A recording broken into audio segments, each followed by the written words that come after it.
management. Action taken. The Council wishes to indicate that it has stopped printing books from private companies and wish to report that with effect from April 8, 2021, receipt books have been collected from Ministry of Finance strong room when need arises. Refer to Appendix 13A and 13B. Remedial measures. The Council will ensure adherence to the circular, which only allows local authority to collect books from the Ministry of Finance strong room, and shall ensure that stocks are monitored regularly so that when the stocks follow, collection is done. 2. Irregular use of accountable interest. Cause of the query. The Council acknowledges the observation of the Auditor General regarding accountable interest amounting to 51,808 kwacha on the failure to follow laid down procedures of procurement. Action taken. The Council has completely done away with the use of accountable interest, as this was compelled during epic period of COVID-19, as officers were undertaking community public health activities that required these materials. Remedial measure. Council would like to submit that the use of interest has been completely done away with, and procurement of goods and services for goods whose are obtainable on the market is done following a normal procurement procedure. F. Infrastructure development, rehabilitation of Kapongolo Motel. Cause of the query. The Council wishes to acknowledge the Auditor General's observation on the delayed completion of Kapongolo Motel as cited. Action taken. The Council has budgeted for the rehabilitation of Kapongolo Motel in 2023 at a cost of 1.2 million. Works will start in August 2023, as it is anticipated that servicing of the 4 loans that Council obtained with various financial institutions would have been liquidated. Further, wish to submit that the works will be first, starting with rehabilitation of the bar and conference hall. Refer to Appendix A and B. Note below, the Council will commence rehabilitation as earlier indicated for Kapongolo Motel in August 2023, according to the budget plan as submitted above.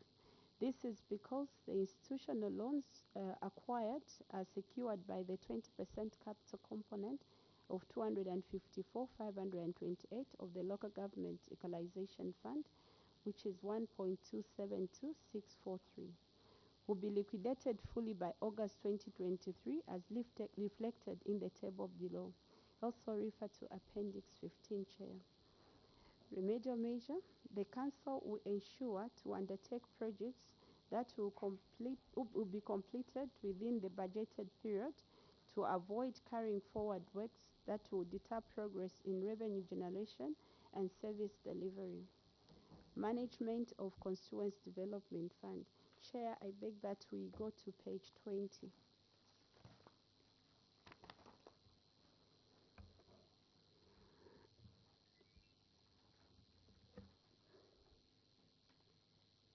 Grading of 1.3 kilometers Chiba Luyeye Road. Cause of the query. The Council acknowledges the observation of the Auditor General on the 640 liters unaccounted for fuel amounting to 9,978 kwacha that was not receipted, and disposal details were not availed for audit scrutiny. However, the Council wishes to report that at the time of the audit, Stores was still updating the store's records, including records of the transactions that involved fuel management process. Action taken.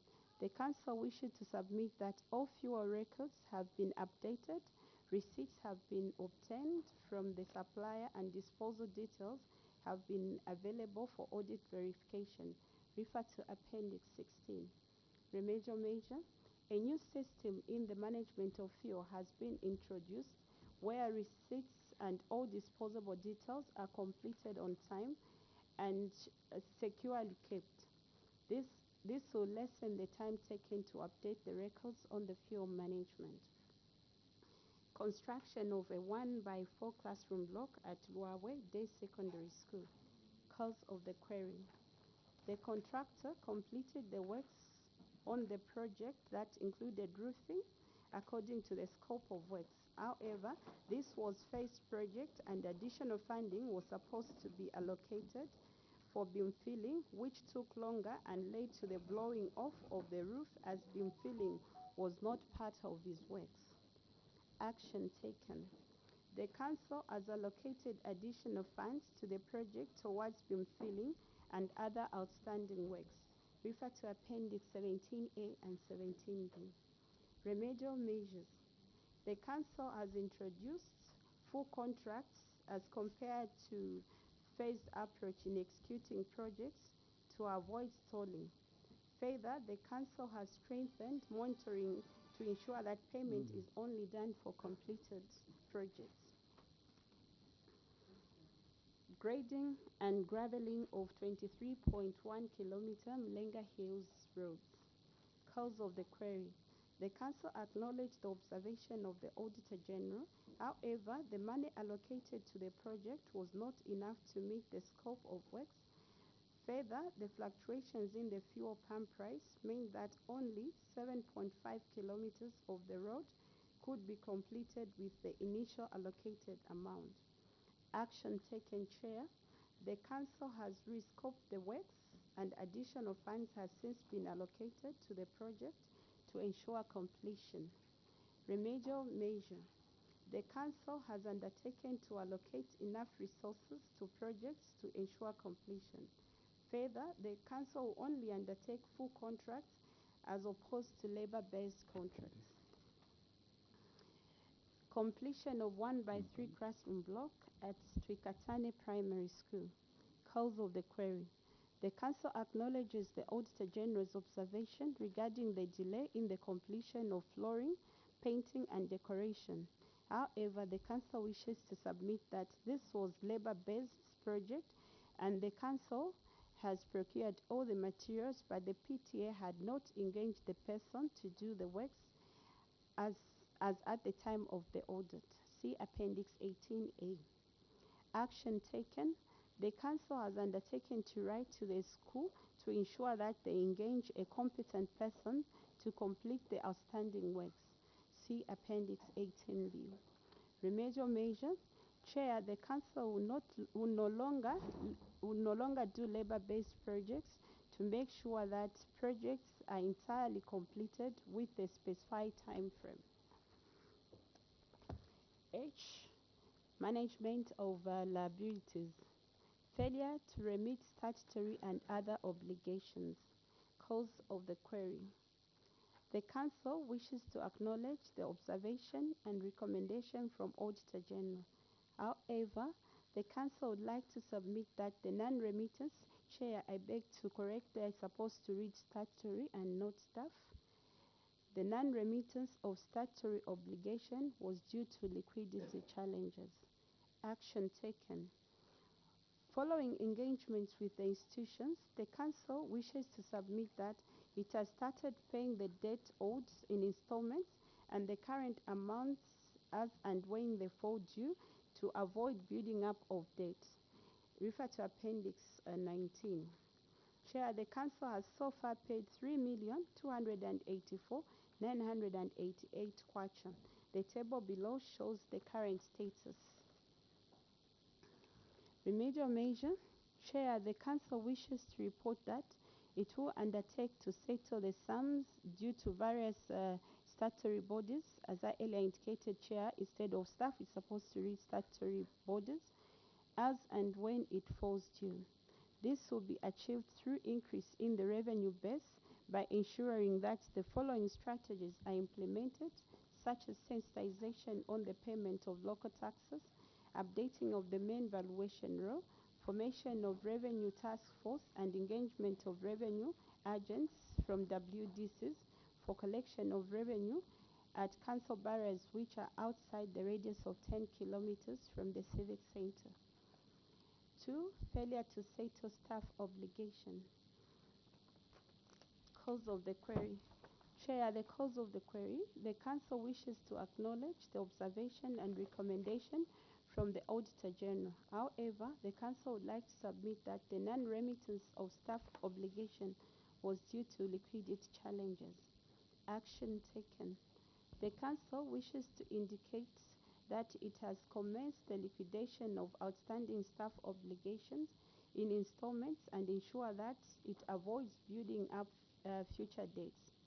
The amount of 590 kwacha 797 has since been paid, and the table below shows the current status.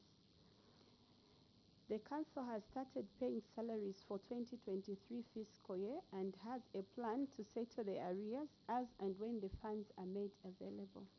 Remedial measure. The Council wishes to report that it will undertake to settle the sums due to its staff as and when it falls due. This will be achieved through increase in the revenue base by ensuring that the following strategies are implemented, such as sensitization on payment of local taxes, updating of the main valuation rule, formation of revenue task force, and engagement of revenue agents from WDC for collection of revenue at council barriers which are outside the radius of 10 kilometers from the civic center. Chair, I submit. Thank you very much. Honorable members, the interventions. Honorable Sumumba. Thank you very much, Chair. Chair, before we can proceed with some follow-up questions, I wanted to find out why on the vote of license, levies, and permits. Page what? On page 4.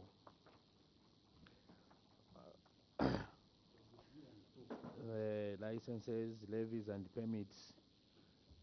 The management hasn't, there is no cause of the query, no action taken, no remedial measures. We wanted to find out why these 3 votes, there is no such action, Chair, before we can proceed with the questions. I submit. Town Clerk. Thank you, Chair. Chair, on these licenses, levies, and permits, we had not undertaken to do the cause of query action taken and remedial measures because we thought it was a positive variance. But Chair, we can still submit if allowed to submit verbally. Okay, that's understood. Thank you. Another question, honorable members. Honorable Mutero. Page 3, sir, there's in addition amounts totaling to 4,537, 933, 938 brought forward, and the total now is 45,389,749. The total in the table 32. So I want them to reconcile so that we get to know or to clarify.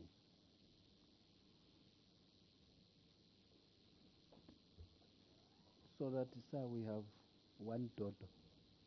Yeah. Town Clerk. Chair, I didn't get that question clearly. Maybe the Honorable Maybe can come again. Sir, in addition, On page what?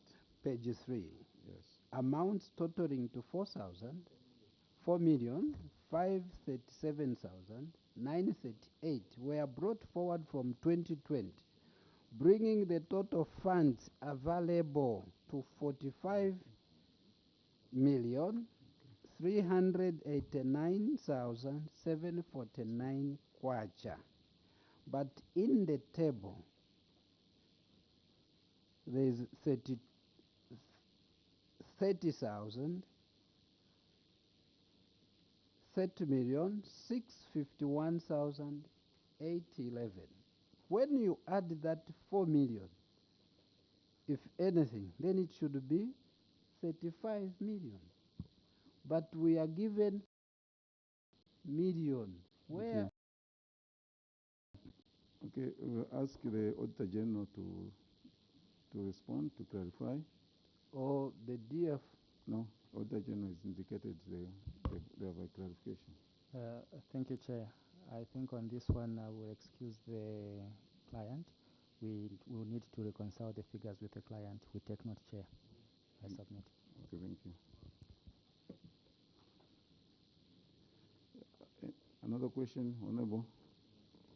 Thank you, Chair. I think I will refer you back to the question which Honorable Sumumba asked, why the council didn't comment on the three votes where they had a positive variance, Chair.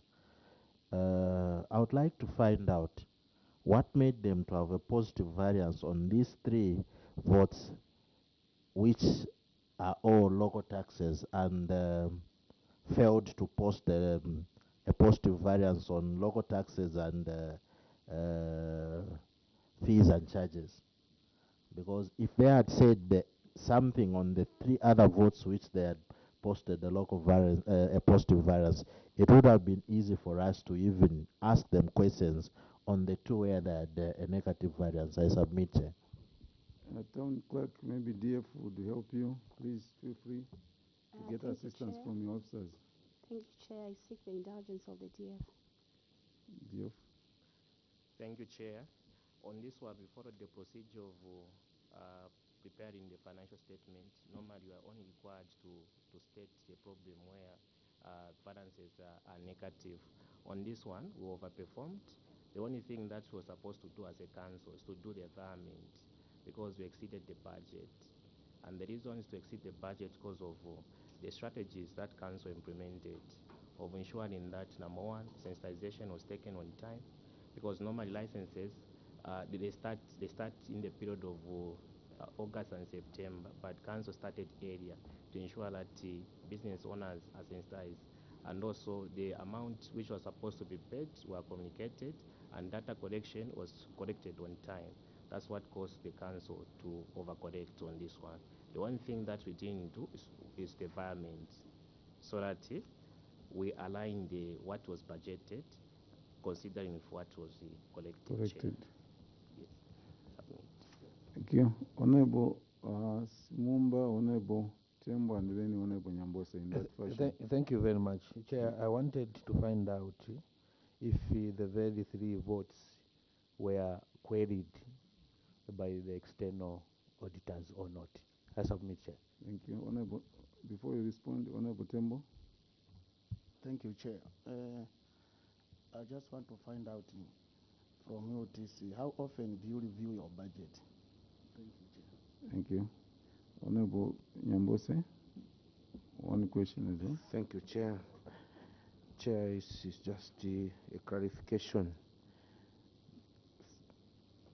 Good morning, witness. My name is Honorable Mishek Nyambose, Chasef, Member of Parliament. My question is on the local taxes, or I need a clarification. You failed to collect 1.811723, and this was a negative variance sitting on your rates ledger.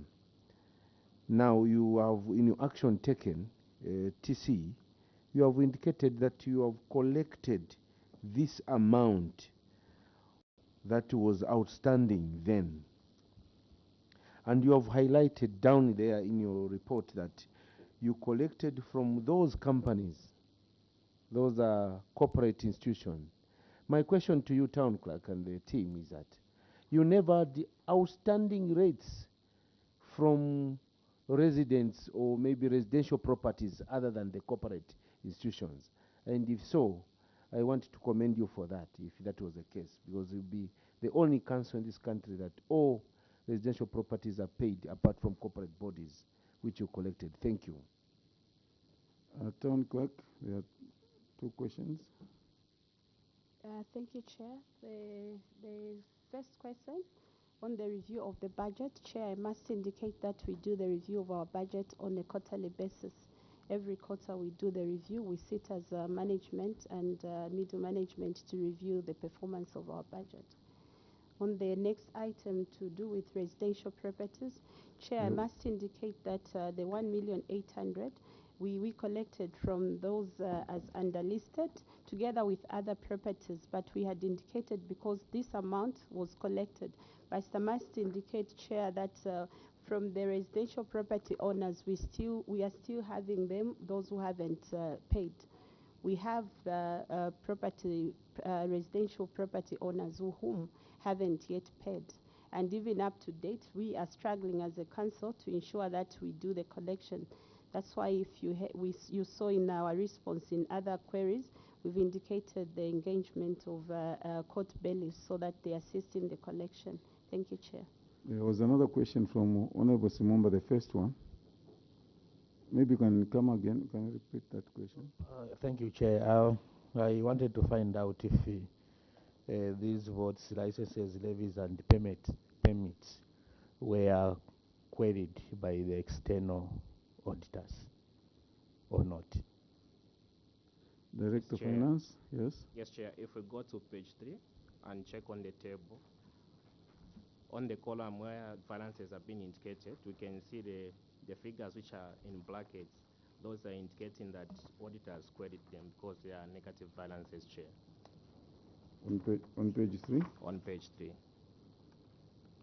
The one in positive, it means the council overperformed.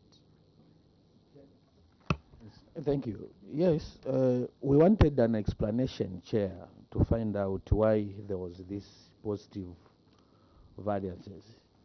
Because if this remains like this without explaining to this committee why the methods, the actions that were undertaken for them to have a positive variance, then the committee won't know, and the committee won't recommend anything.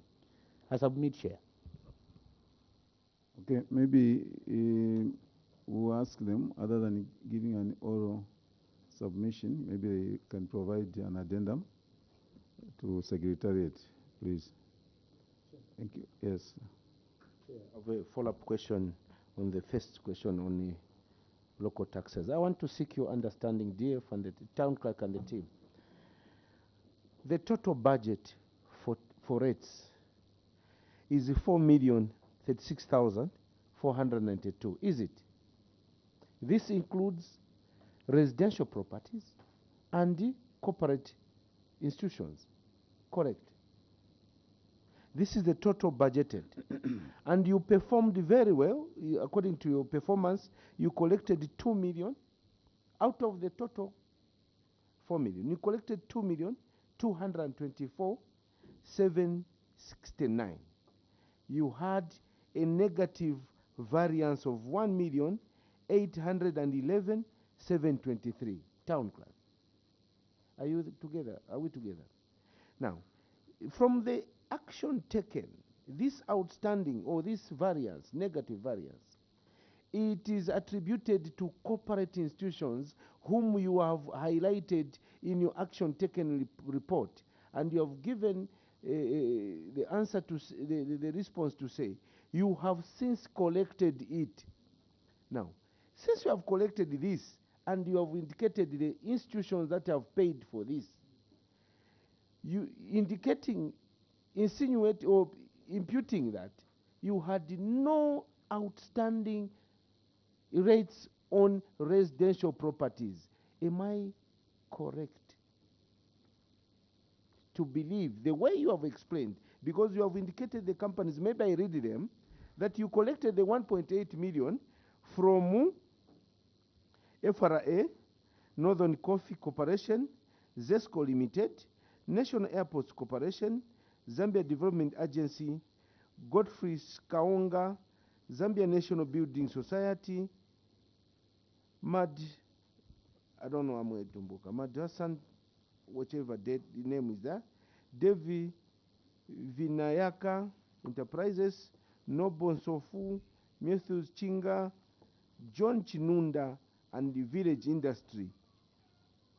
These are the corporate, the institutions that paid the 1,811,723. My concern or my interest is you never had residential properties owing to the council, according to this explanation, Town Clerk. Chair, thank you. Town Clerk. Thank you, Chair. Oh, Chair, as indicated in Appendix 1, there is a long list of all those who had paid. So it's not just those we just put those as a, because we could not put everyone there.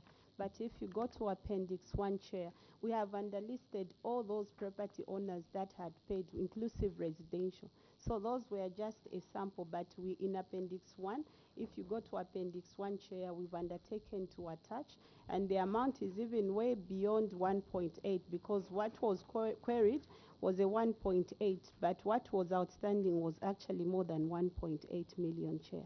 Thank you.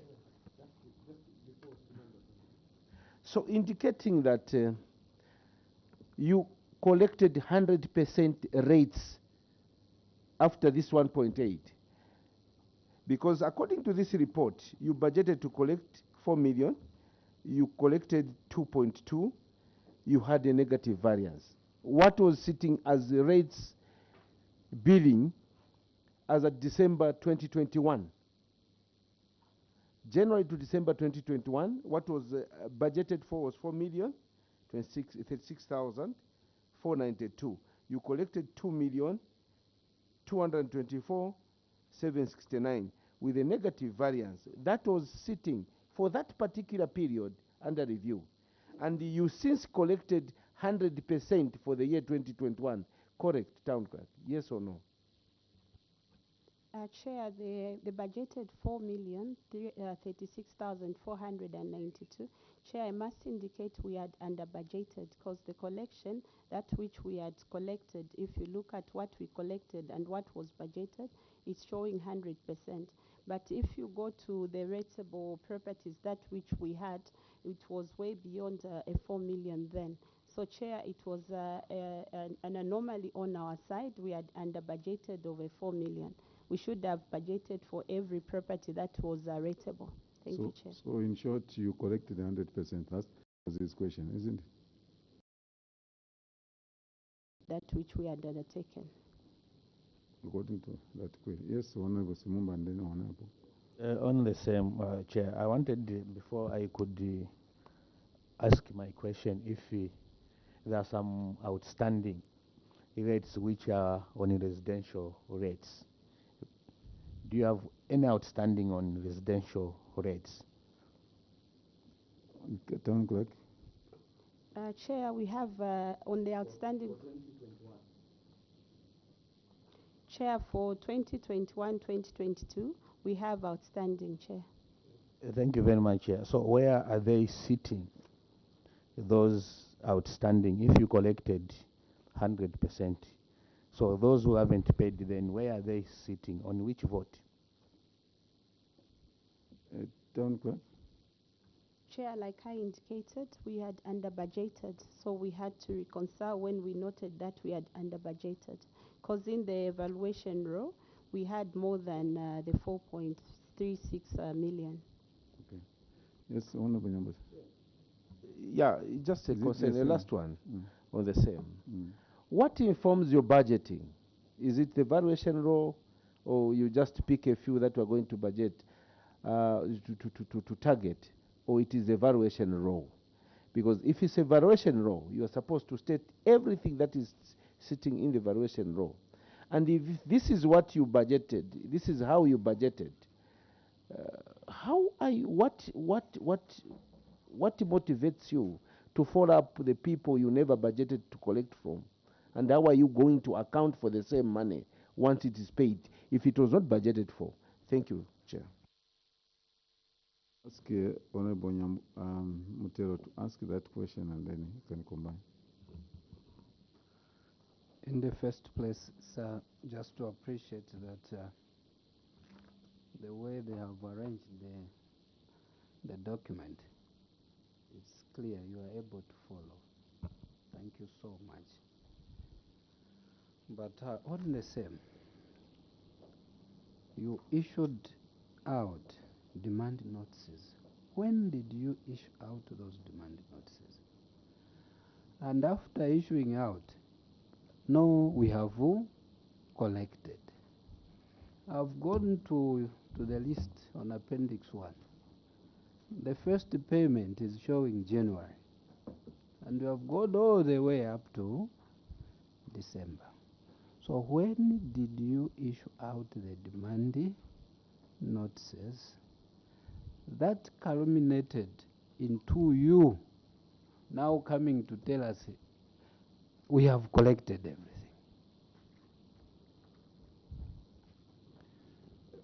Town clerk, when did you issue the demand notices? Thank you, Chair. Chair, we started issuing the demand notices in 2021. We even, in 2022 as well, we issued the demand notices. Chair, I must also indicate that in 2022, we even ran a bill buster. We even engaged the bailiffs in 2022, earlier 2022. Because, Chair, we noticed that our clients were not up to date paying. So we did all that as management of the council. Thank you. Thank you, Chair. Yes. 2021, you issued demand notices. External auditors come. You don't show them those demand notices. Why? Town clerk, did you issue them before the auditors? Because the auditing was done in 2022. The demand notices were issued 2021. What is reflecting here? January, you even started. Did you give the external auditors? Because then this should not have arisen. They would have reconciled. Town clerk? Thank you, Chair. Chair, much effort we had concentrated in 2022. Like I indicated, 2021 we even engaged the bailiffs. We had a walk-in. So because of that and being an election year, Chair, it was a little bit difficult. But follow up then, we made sure that in 2020 we are out in full throttle, just like even now, Chair. We've engaged the court bailiffs to ensure that we collect what is collectible from the council. No, what we wanted, the town clerk, we appreciate everything, the efforts that you have made, and you are being new there. Your explanations are quite clear that you are able to follow. But you should clarify on the point where you issued the notices, the demand notices in 2021.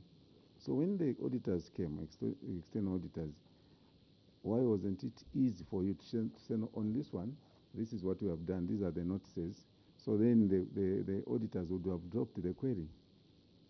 So what happened on that? Just that. Chair, I'll seek the indulgence of our colleague who's been longer at the council, Director Legal. Director Legal. Thank you, Chair. According to our records, all the demand notices which were issued out in 2021 were submitted to the auditors. They were submitted to the auditors who came through. But before you came here, the legal officer, before you come here, you had management meeting. And during that management meeting, this query, you looked at it because you were coming to appear before this committee. What was your advice to management? Did you advise them that actually these, we submitted them to the external auditors? We wonder why they didn't do this, so that you could engage the auditors before appearing before this committee. Did you raise the flag on that? I did, Chair. You did? Yes, Chair. Honorable Nyombose, on the same? Oh, I see, okay. Thank you very much. Yes. Chair, maybe on the same, if we can still marry this one with page 7. It's a little bit confusing me. If you go to page 7, failure to collect revenue. If you, I'll just pick on a paragraph saying, during the period under review, the council was expected to collect amounts totaling to 7,955,135 from property rates, rental, and billboards. And if you go back to the table where it is saying local taxes, where they had budgeted for 4 million, it's somehow confusing me, Chair. Maybe if the TC can explain to this. Thank you, Chair. TC, there is a resemblance of an realistic budget on the property rates.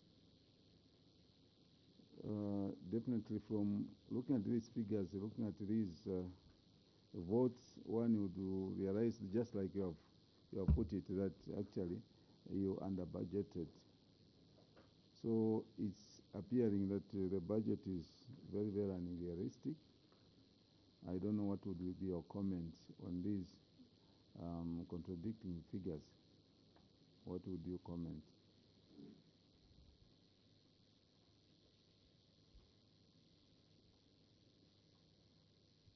Okay. Chair, on the two, 4,036,000, and the other one, which is 7 million. Chair, if you look at both queries, Chair, it's from the Auditor General side where we received both, which is a 4 million and a 7 million, because it was in their query that then us were mandated to just respond accordingly. So both came through from our Auditor General. Thank you. Auditor General, is it one of those, like the first one, please? Your clarification. Thank you, Chair. The first query, which is budget and income, is mainly referring to how they performed budget-wise. So this is where we are comparing what they budgeted and what they actually corrected in that year. Okay. When we go to the next query on the failure to correct the revenue, this one now relates to the amount actually owed to the council, which they have actually billed, but they have not corrected. So the first one is basically budget performance, but the second one are amounts owed and supposed to be collected by the council. So they will have amounts coming from previous years, whereas the budget performance is just specifically for that particular year, in this case 2021. But the amounts, like if you look at the rental fees, these are amounts which will be amounts owed to the council, some emanating from before the 2021 year. Thank you. I submit, Chair. Thank you. A follow-up from... Just to clarify, maybe from the auditor, meaning this was supposed to have been brought in as a budget brought forward on other receipts. Thank you, Chair. Not really budget brought forward, but amounts owed. So these are amounts that the property owners have not paid year on year. So when you cumulate them, they will become that amount. So the council is supposed to have collected these amounts. Before so you have 2021. bills issued maybe in 2019, not corrected, 2020, not corrected. So when you cumulate the amounts, the amount owed to the council by the property owners, the billboard owners, will give you that amount which we are referring to as the 7 million, which the council has failed to correct. Aren't you supposed to carry that as balance brought forward on your budget when you are budgeting from the previous years? Now that one we should come from them, because the first party, we just looked at the budget that they gave us, that this is the approved budget, and how they performed against that approved budget. So meaning that one was supposed to be carried as brought forward from the previous years. Through the chair, on that one, the council will have to explain how they did their budget. For us, we just looked at the approved budget and what they corrected in the first query. Yeah. Your comment, Town Clerk. Thank you, Chair. Chair, the what is owed on the clients, that one, Chair, it's budgeted as dates by the clients. And in the budget, the current year budget, we budget for what we intend to collect in that particular year. And like he has indicated, the Auditor General, a 4 million was budgeted for. And even then, the 7 million is supposed to be on the date, on the debtors, those who are owing us as the council. Yeah. Yes. Interesting, Town Clerk. When you are owed money, do you write it off or you intend to collect it? Why I'm asking so, Chair? I don't know the accounting now. That amount with a date is supposed to appear as brought forward on rates. You leave it out. Now, the question that I will start with, the second question, Chair. Town Clerk, what is the value of your valuation row that you're currently using now? What is the total value of the valuation row using the poundage that was approved, so that we know how much you are supposed to collect in this particular year, 2021. We are looking at 2021 valuation row. what is the value of the valuation roll? Town clerk? Chair, as it can be seen on page 7, that amount for the Auditor General to have picked it, it's because we had indicated that we had a debt balance of 7.9 million, that which our people were owing and we're supposed to have collected. That's the more reason even the auditor, like read, it's during the period under review, the council was expected to collect amounts of 7 million because we had indicated that would collect that from the previous years. Then, Chair, on the amount of the valuation row, the value, it's a 6.1 million kwacha. That is what is sitting currently. Just before you come in, the valuation row is 6.1 million. You budgeted for 4 million only. What was the motivation of the council to budget to leave out some properties? And what was the the justification of leaving out, exempting people from paying rates? I've seen you, all the council salary arrears of 2.1. I don't know if you are current now. 2.1 sitting as a 2021 December, without mentioning retirees. Thank you. I stand to be corrected. There's a reason why I'm asking this. Under Siavonga, there was the monies which were owed from, I think, fish levies, which they had brought forward from the previous years, which was 4 point something million, under other receipts, and it was showing on their budget. So it's now confusing me where the councils, maybe they've got different ways on how they do their budgeting. I stand to be collected. Maybe if you can ask from the parent ministry to explain one or two things over this, I submit, Chair. Local government, are you able to come in there? Yes, Chair. Thank you. Just as Auditor General has explained, I think the treatment here is that what is in the budget and income, this is an extraction of the budget performance prepared on cash basis standard. Where you find debtors are classified in the notes. They don't sit in the statement as being on cash basis. As for Siavonga, the member is right. The exceptions that Siavonga did to classify them on other incomes, yes, it can stand, but they do, again, a disclosure in the financial statement. The best treatment is that they don't sit in the statement, because this is statement A. They will sit in the notes, and that's where they are cleared. So in terms of the 7 million, these were debtors on year-to-year end. The 4 million sits in the budget for that fiscal year. And also maybe in their current poundage which they sit on, that is current. If it is 6 million in 2023, the question is what could have been the poundage by 2021? So I think that's how you get the clarification. So unless if it's 2021, their poundage is still sat at 6 million. Thank you. Thank you, Chair. Honorable members, we need Chair, to we need to move, yes. but it's very interesting. Yes. The total valuation or the total value of the valuation row is 6 million. Why did you pick 4 million? At which point did you exempt these people before bidding? Thank you. Town clerk? Chair, like earlier indicated in the submissions, it's regrettable that we had under-budgeted. Thank you. Can move on to other questions, honorable members. Yes, Chair. Yes, Chair. Page 5. Page 5. On the failure to control Markets. and manage markets. Chair, 16 markets the council is failing to control those markets. And the response or the reasoning is that these were traditional.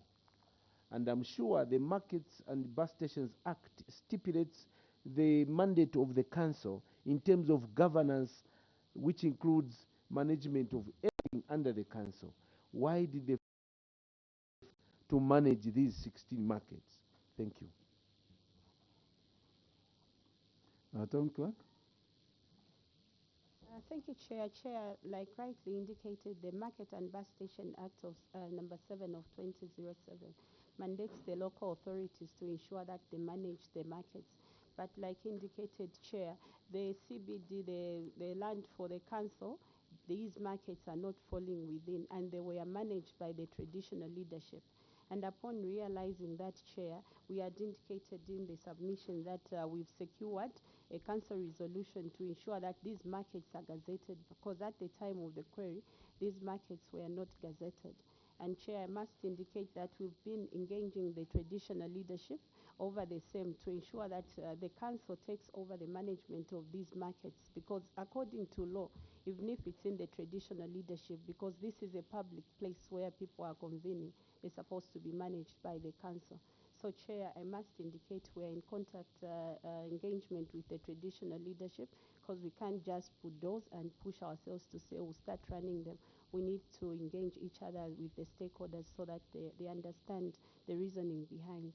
So we secured the council resolution over the same.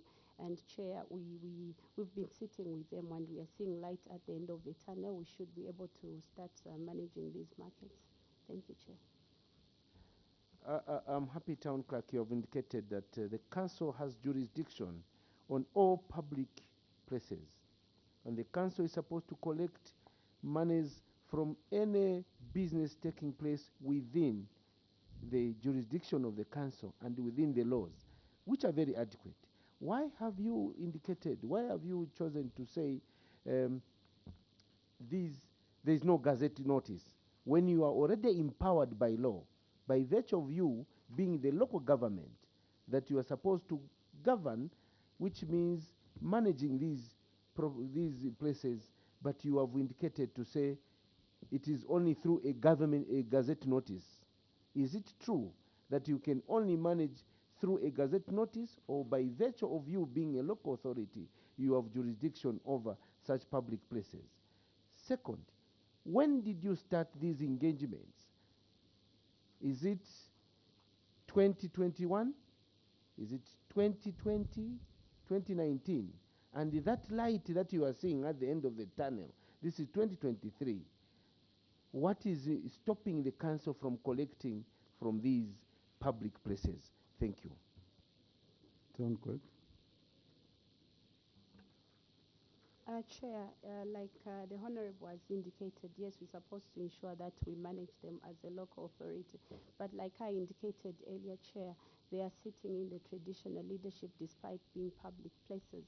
And as such, at the time they were constructed, because they were not constructed by the local authority, they were constructed by the communities with the support of the traditional leadership and some other funders. So at the time when they completed, these were handed over to the traditional leadership. And for a long time, Chair, they've been managed as such. And this is the time, Chair, we are saying that from 2021 that we need to take the full ownership and responsibility of managing them. So from 2021, we've been engaging our traditional leadership, like I've indicated, and you can see in the appendix we've attached the letters and correspondence with the traditional leadership to ensure we secure time to meet them and discuss. Even on the 28th of March, Chair, I must indicate we had a meeting with Senior Chief Mwamba over the same. Thank you, Chair. Thank you. Honorable. You have indicated that in some markets you would need to go into partnership. How are you going to go about with that partnership? Some markets, council to take full control. Other markets, partnership. Town Clerk. Thank you, Chair. Chair, like I've indicated, when it's they are in the traditional leadership, it's been a little hard if you see from the time they were constructed up to date. So we are seeing there are certain markets which it's extremely difficult for the traditional leadership to just let go, despite the act itself mandating us. So we are thinking the best is, why don't we go in a partnership so that we have a win-win situation with the traditional leadership? Because Chair, we can't just override the traditional leadership. They are a stakeholder and we need to work hand in hand with them. Thank you, Chair. Honorable Simon, I saw your hand a long time ago. So you are confirming to this committee that the traditional leadership in Kasama is resisting or refusing the council to run the affairs of the council by collecting from these places. Because if you have the power, the jurisdiction over these markets, you are supposed to. 2021, this is 2023. And you have the mandate. And you are failing to pay these salaries for 2 million workers who are working day in, day out because you are not able to collect from the markets.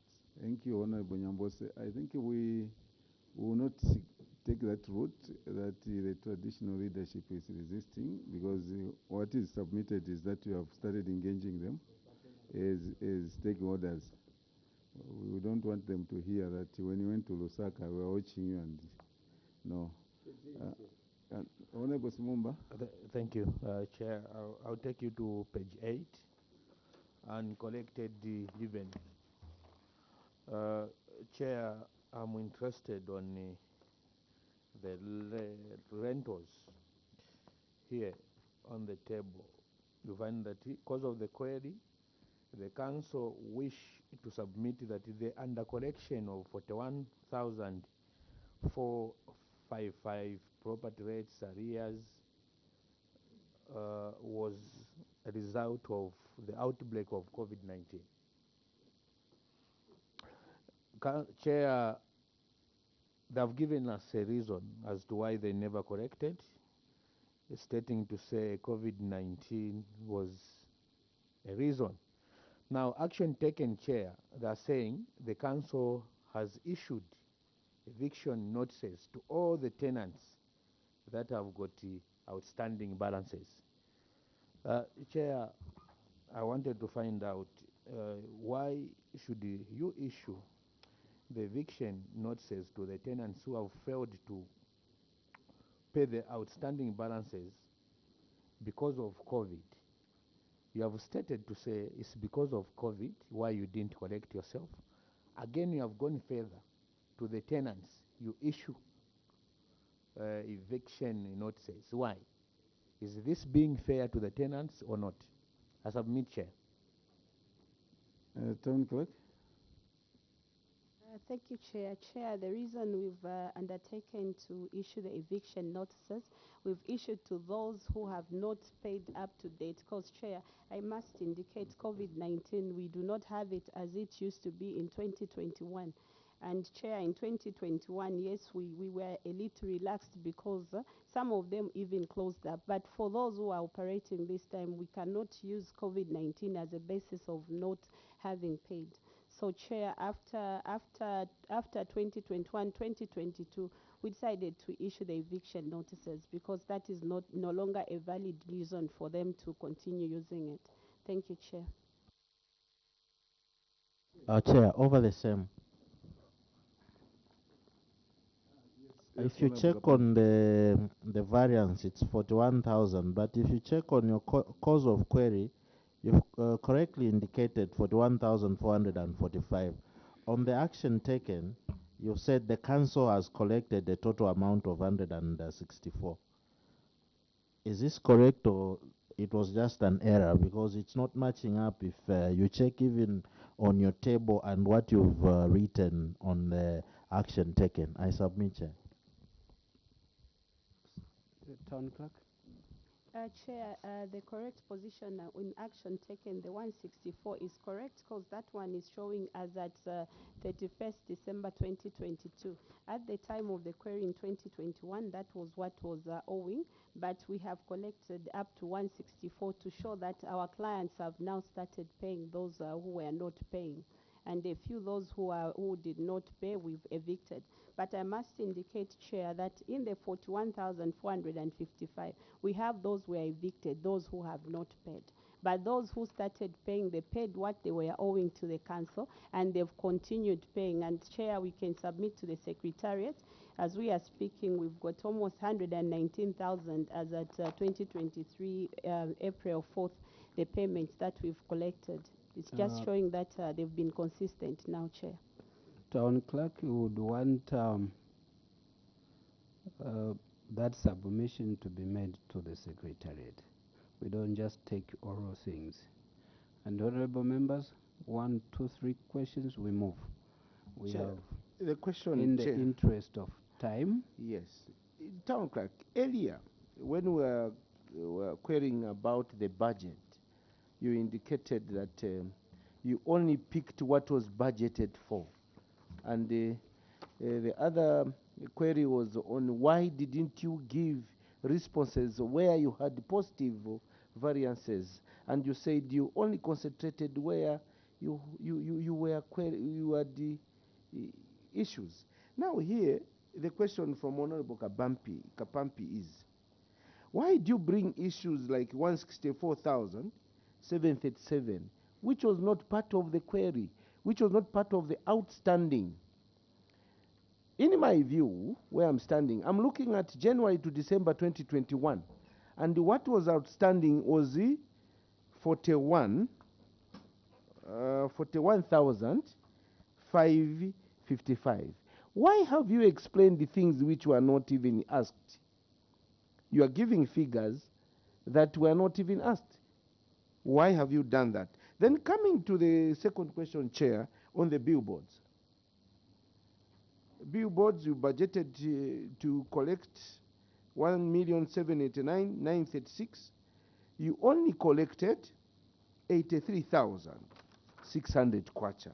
Very worrying situation. 88,600 kwacha. Outstanding 1,701,336. And you, in your remedial action, you say the council will ensure that regular reminders are made, and I'm sure you have attached some appendices. Have you considered bringing down these billboards or defacing them so that you can compel these owners of the billboards to pay, because this money is needed by the council, and this is predictable collection of Town revenue. clerk, let's have those. Then we move to the next queries. Yes. Thank you, Chair. Chair, the 164,737, like I indicated, Chair, that is the amount that which we had collected in 2022 and 2023 at the time of responses. But Chair, it's well noted about not having to include the same and just to stick to 41,455. But as management, we thought of making sure that we show the current position that our people, those who are owing, they have started paying. Then, Chair, on the issue to do with the billboards, Chair, we've started the updating of our database for the billboards in the district, and we soon will be removing those that have not paid, because we've seen most of them, like Rutherford, they are no longer even in our district. They are not even maintaining their billboards, so we should be pulling them down. But Chair. for those who are there, before you remove them down, engage. Chair, noted. Next question, yes. Thank you, Chair. Page 20. Let's first go to page 10 of employment. 9 have been picked. In your answering, you have shown 10. Out of 10, those who retired early, you are not paying. Those who are retiring later, you are paying. Where did the 10th person come from? Chair, on the issue to do the 10th person, is just like the way you were indicating on the previous query, where we are updating the ledger. So the 10th person is the 10th person that retired later on after 2021. And we thought we included in the ledger. And you paid that one, leaving those who retired early. Those Chair, who retired 2019, some of them not paid. Then those who retire late, you pay.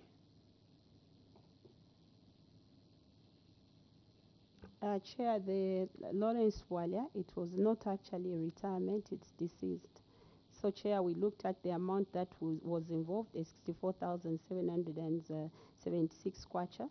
It was easier to pay as compared to some of the fees that which we are owing these others. But, Chair, we've endeavored to be paying slowly. Thank you, Chair. Okay. Honorable Kolala. Thank you, Chair. Don't ask using a phone. Chair, thank you. Sorry for that, Chair. CS, TC, sorry. You people get loans, you deduct from them, you don't remit to the bank. Why?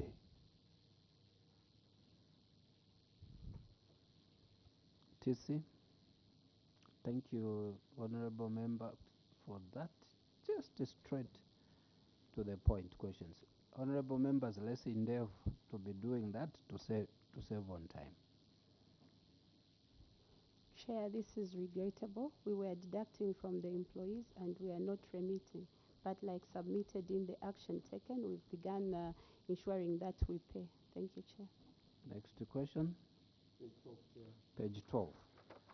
Irregular use of accountable interest, contrary to the finance and management regulation number 20 of 2020 number 94.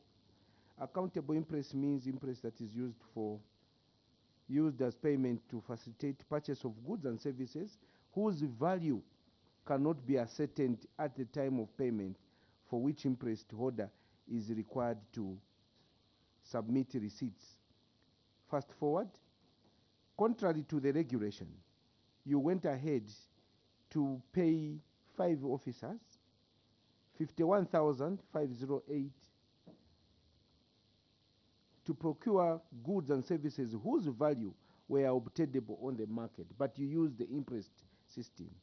Why did you break the law when for sure you knew what the law stipulates? Thank you, Chair. TC. Chair, like earlier indicated, this is also regrettable, but it was during COVID-19. We are noting all the regrets and will make our recommendation.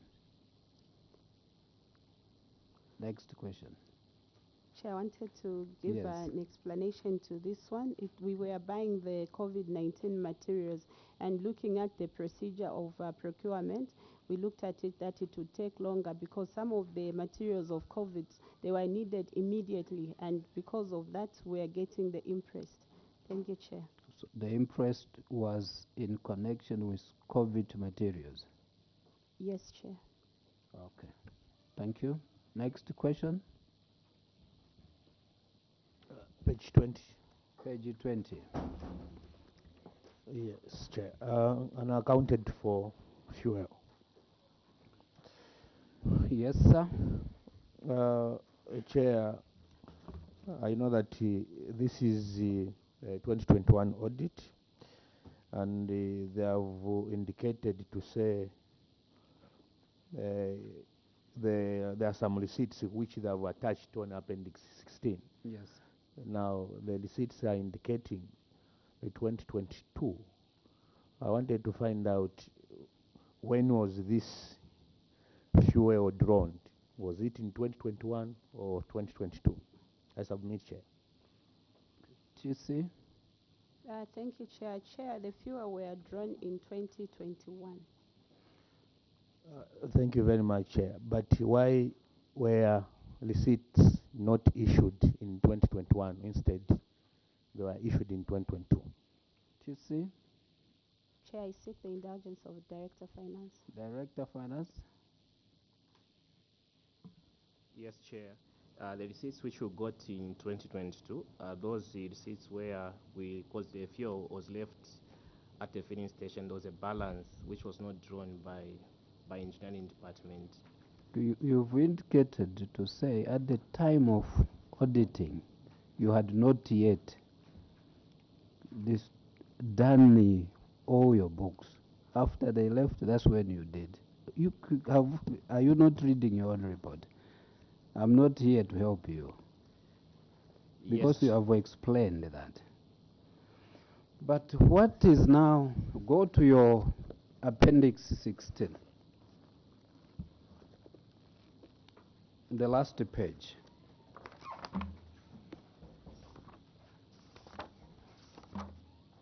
Are you there?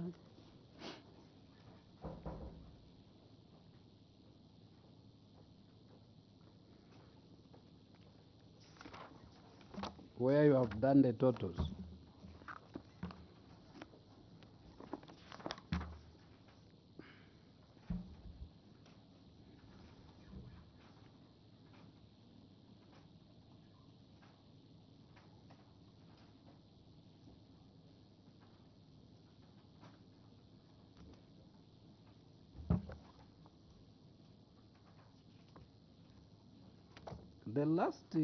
The last one. Yes. Yes, That's what- Chair. Yes, Chair, I've seen it. Receipt 65097. How much is in your receipt?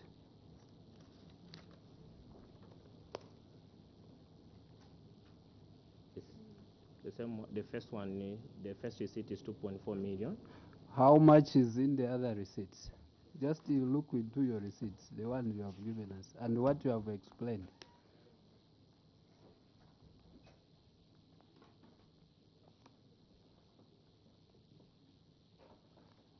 It's the same, although this one, they did a round of 2,406. So which one should we believe? 2406, 2405. The figure. What do you do in accounting? You round off.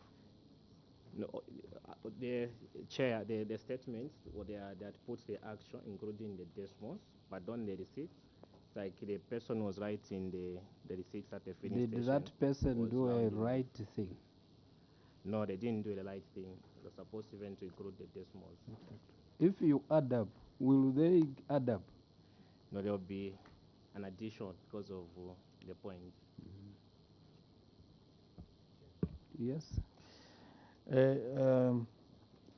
As I stated, to say the receipts are bearing 2022 dates.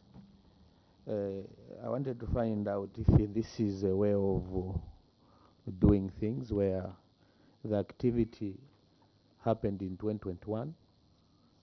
There is no receipt showing that they have drawn, and then after maybe they realize that there will be a query, they want Chair to back up and make sure that these receipts are shown, because all the receipts, Chair, is 2022. I haven't seen any receipt for 2021. Why there is no any receipt in 2021? Why? Because the activity was done in 2021. I submit, Chair. TC or Director of Finance? Chair, like Director Finance had earlier indicated, some of the fuel, we had the fuel that which remained, but these receipts, when we, at the time of the query, our stores officer did not do a very good job. So later on, we engaged the filling station, the supplier of fuel, to ensure that they receipt us. And according to their system, they said they cannot backdate, despite the activity happened way back, and we couldn't also accept. So they gave us the receipts in accordance to what was procured then, because they have a sequence of their receipt books. So the receipt books for this year, they wouldn't put a receipt for 2021 because it would show as if it was a forgery or something like that. But in any given receipt book, it's either duplicated or so, isn't it? Chair, you're correct. Yes.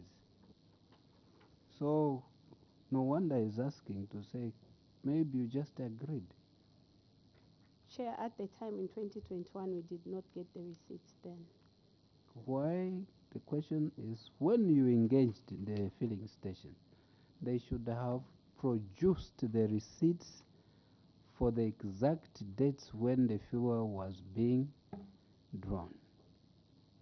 Why? Now you have explained to say, no, because their system. If you receipt, there's a backup. Chair, I must indicate, even themselves as a filling station, then they had not issued the receipt. They had not written to have a carbon copy then, but they had in their book, which book we said we didn't want them to photocopy. TC, at the time, you send someone to go and draw fuel. That person comes without the receipt. You accept? Chair, I'll seek the indulgence of DF. Director of Finance?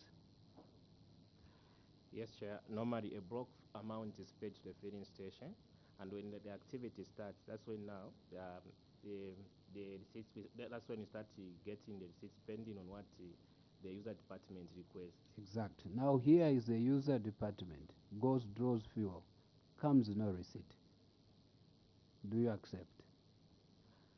We do not accept.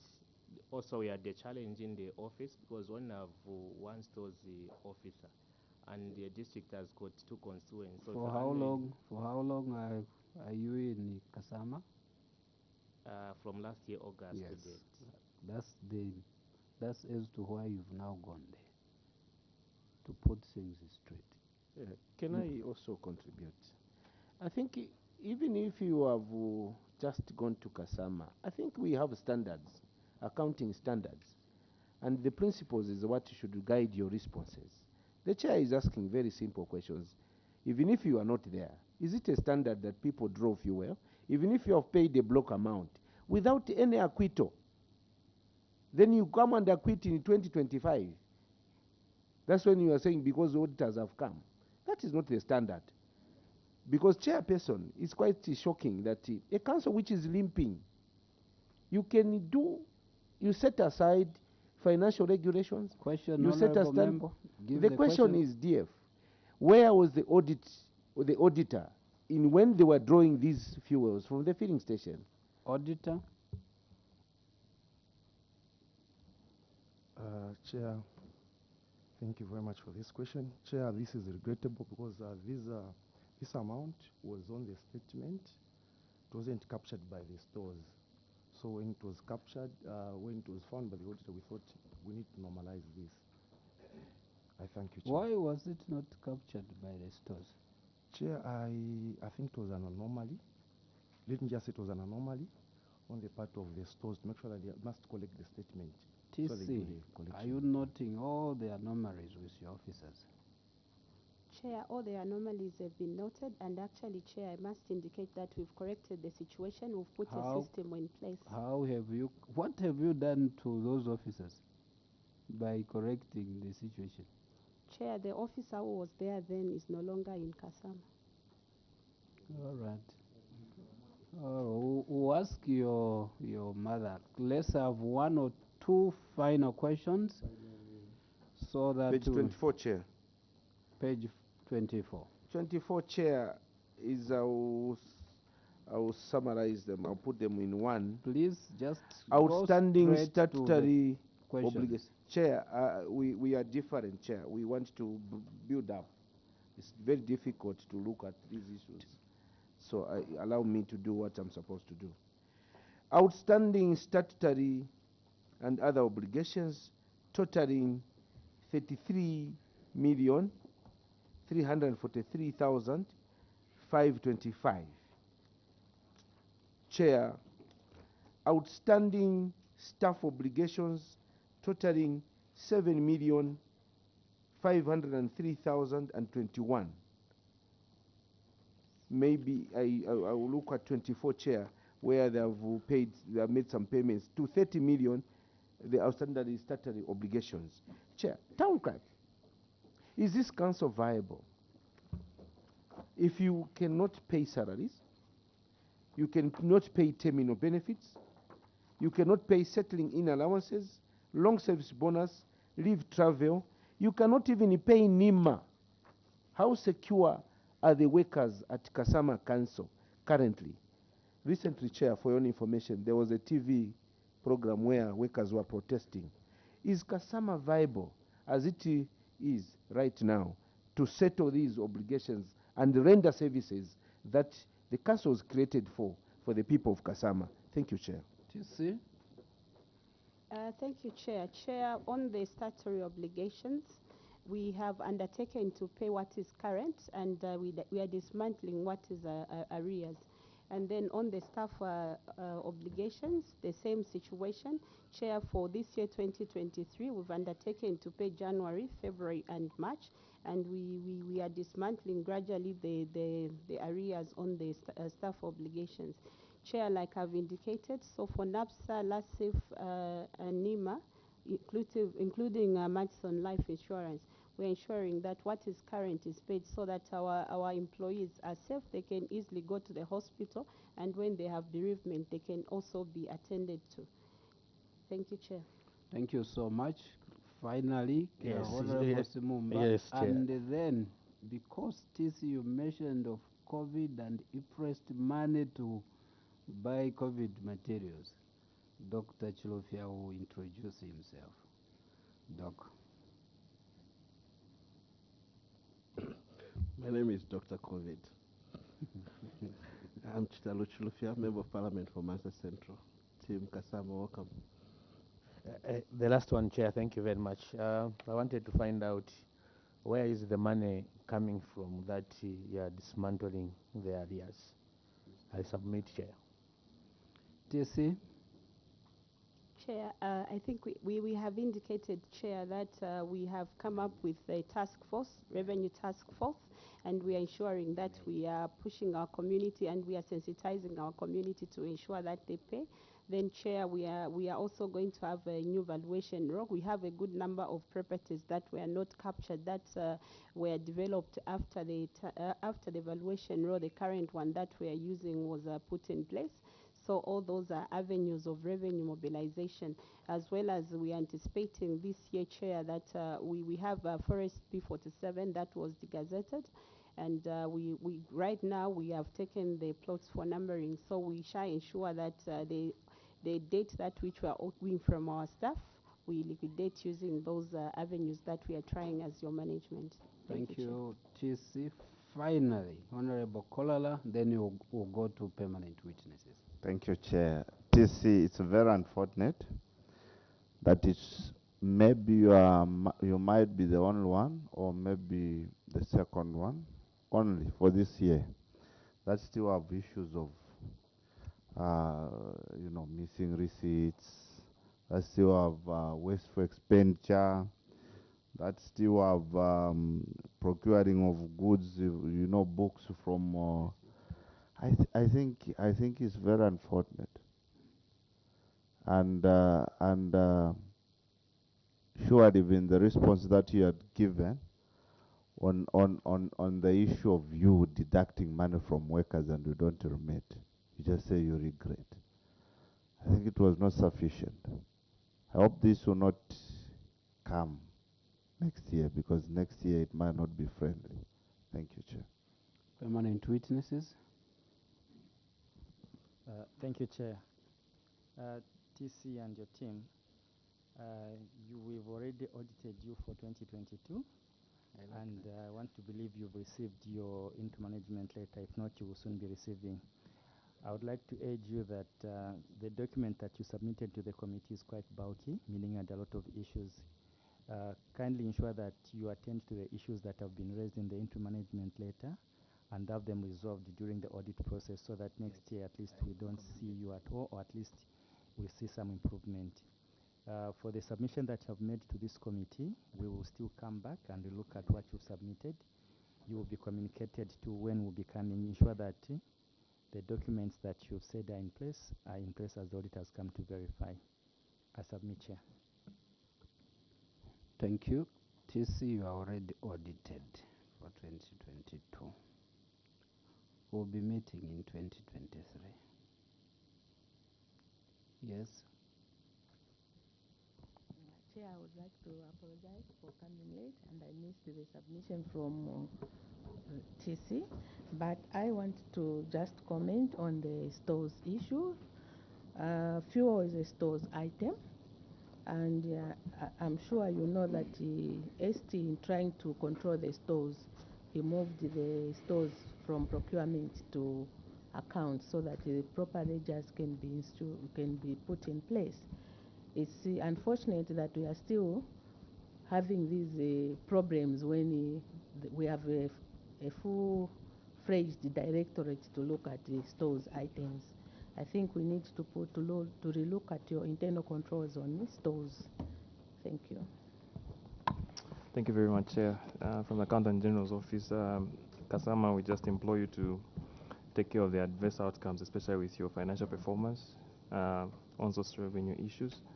We take note of some of the positive variances that you've done, but maybe just close up a few revenue streams in terms of your database issues, just interrogate them a bit.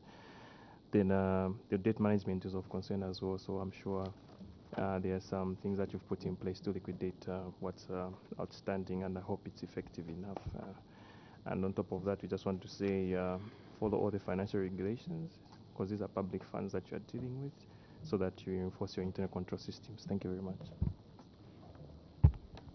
Local government. Thank you, Chair, and the TC. From the ministry, I think we can just say TC and your management. I think so far so good. The strategy that you are putting in from the time that you were reconstituted as a team. Our encouragement is leverage on the central government pronouncements of the Northern Circuit tourism, because Kasama, you are the anchor there with the airport and all that. And possibly also is an issue of evidence of service delivery in the communities. Every money you are getting, let us see it that you are evident on the service delivery, because that's what actually would deliberately engage or encourage the community to be compliant in paying the rates and the levies. We submit, Chair. Thank you. Thank you so much. New broom, although it could be coming from all the situations, but the new broom sweeps better. But the old ones, those who've been in Kasama, you know all the corners. So go sit. Let's put things in order. Here, you don't just come. We also go through. Go and put things in order, TC, and your team. You work as a team. If an officer is not doing his or her duties, know what to do. We'll make our own recommendations. Our immunity is taken out from Kasama now. Go as you came. Thank you very much. Thank you, Chair. But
I give my life to you.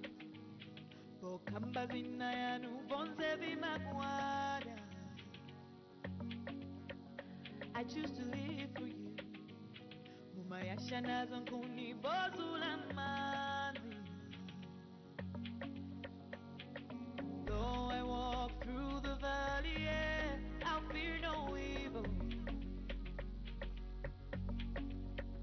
For I know that you will fight my battle, yeah, yeah. You have no equal. Zumbule, zumbule, zumbule. Asumbulwe, sumbulwe, sumbulwe. Amenyankondo, ni wachifundo. Amayanka mumoto, animenyela nkondo.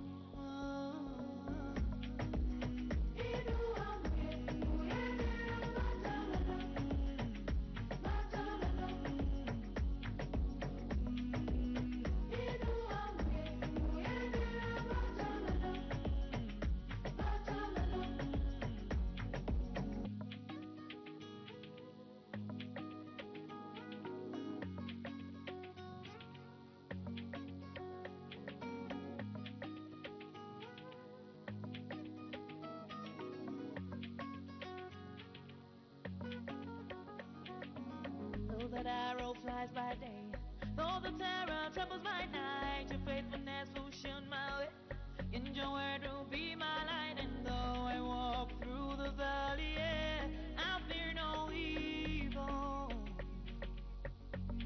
Oh, for I know you let you fight my battle, yeah, you have no evil. Yeah, yeah. Sumbule, sumbule, sumbule. Sumbulwe, sumbulwe, sumbulwe.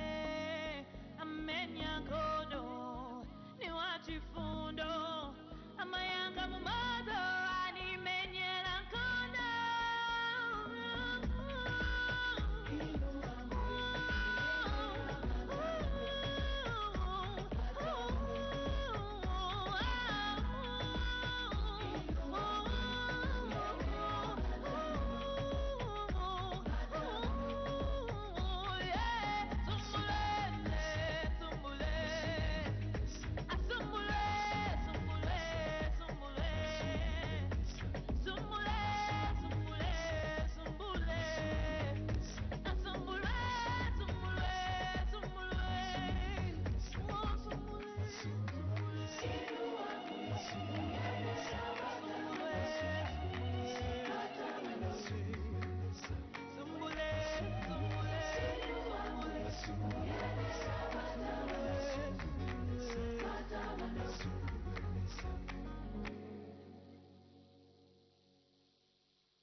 Mwana wanga ona nthawi ino wakula, niwe munthu wakuti wankhala na banja, and then uyenera nkhala mwana oziva mulungu, mwana olemekeza munthu aliyense, mwana oziva kuti ava ni vakulu kupambana ine, niyenera wapasa ulemu.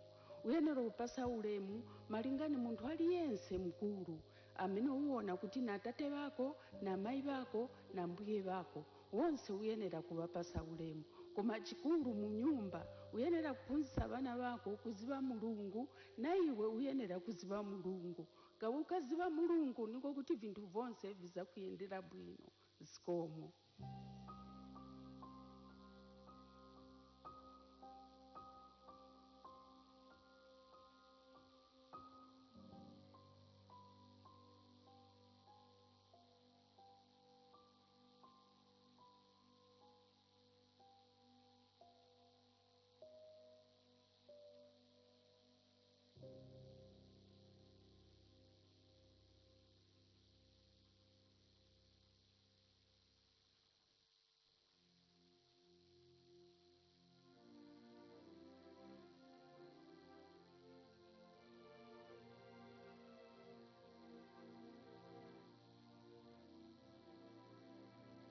Ichipuna mwaikalapo chali milinga, ichipuna mwaikalapo chali milinga, ichipuna mwaikalapo chali milinga.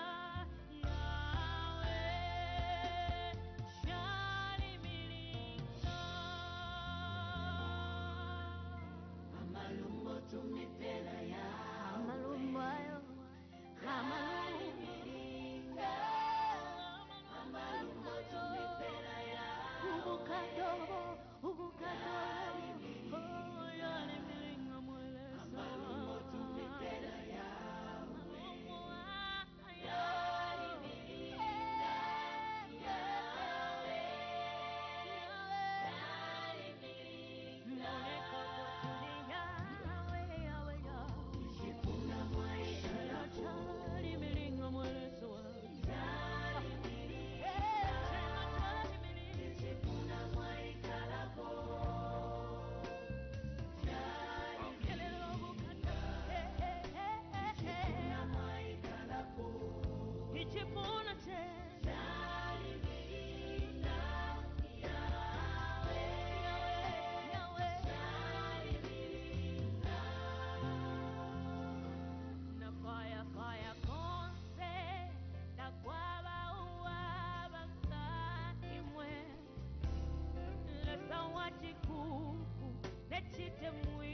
kokwatimwe yawe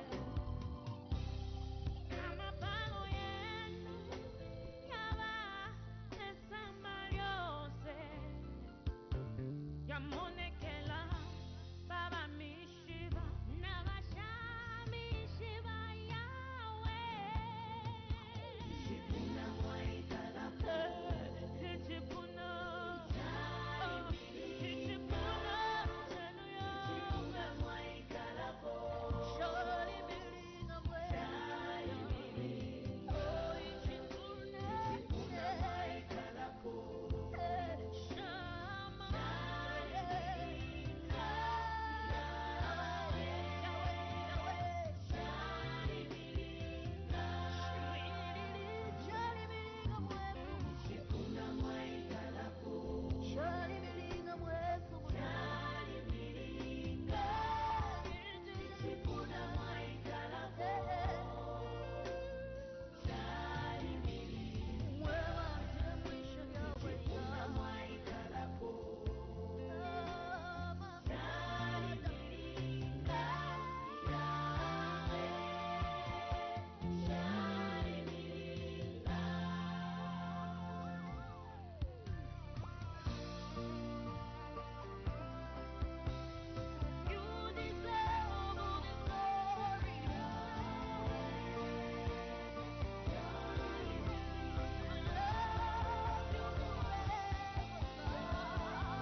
I speak, I say, mountains be moved. Valley of death, I will walk right through. I live by faith, all I see is you. Jehovah Nissi, yeah, yeah. Enemies I face, fight my every move.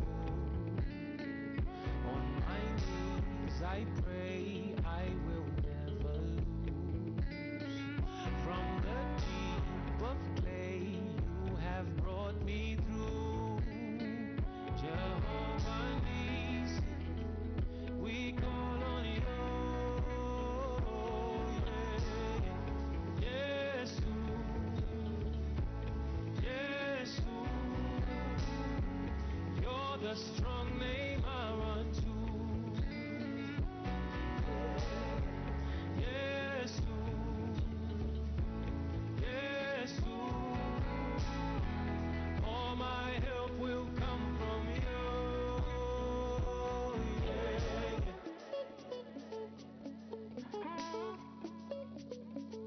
It's your name that made me humble myself.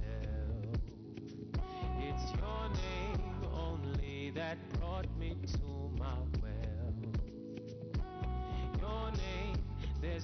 everything, it cannot change.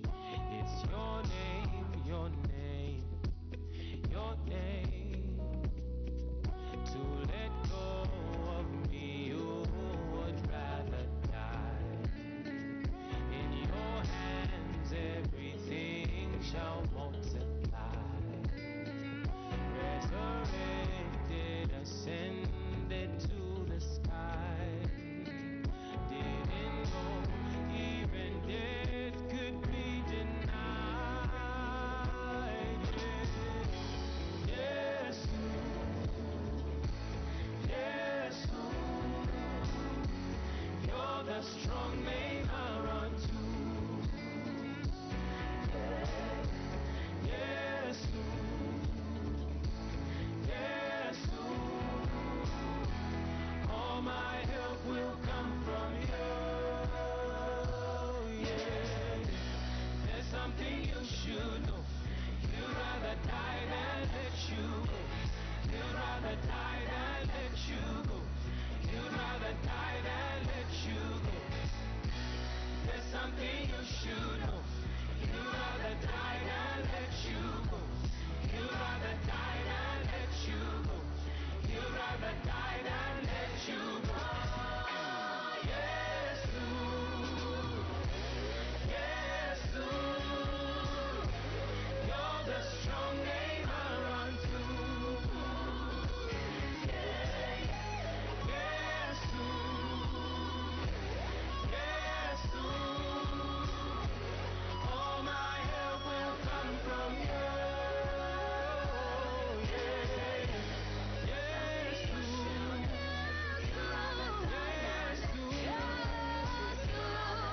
the strong name I run to.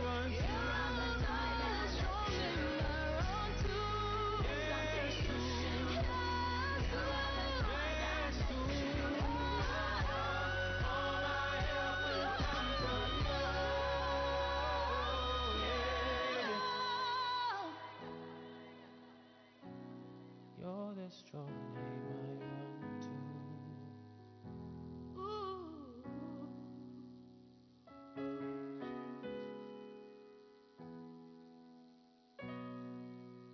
Strong name, strong name.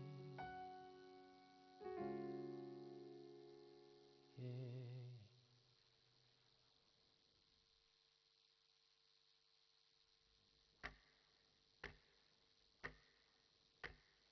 I worried all the time. I thought I'm running out of time. Can't take it a day at a time.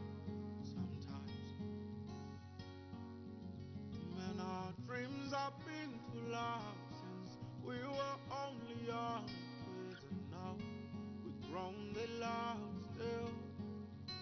And Zambia umafuna ntima. Living a mantanga tani kwila. What if we don't make it? Yeah, yeah. What if we don't make it? Yeah, yeah. Uma tachoka nkutali, mulunga nalendi pulani, pulani, pulani.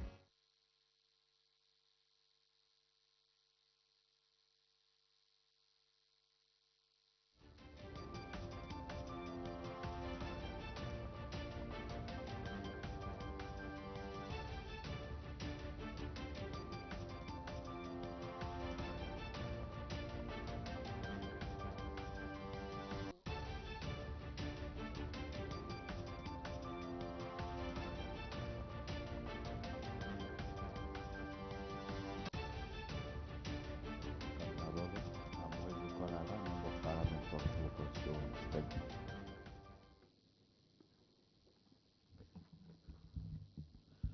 Good morning, Nalolo. My name is Charles Chulusha, Member of Parliament for Master Central. Welcome.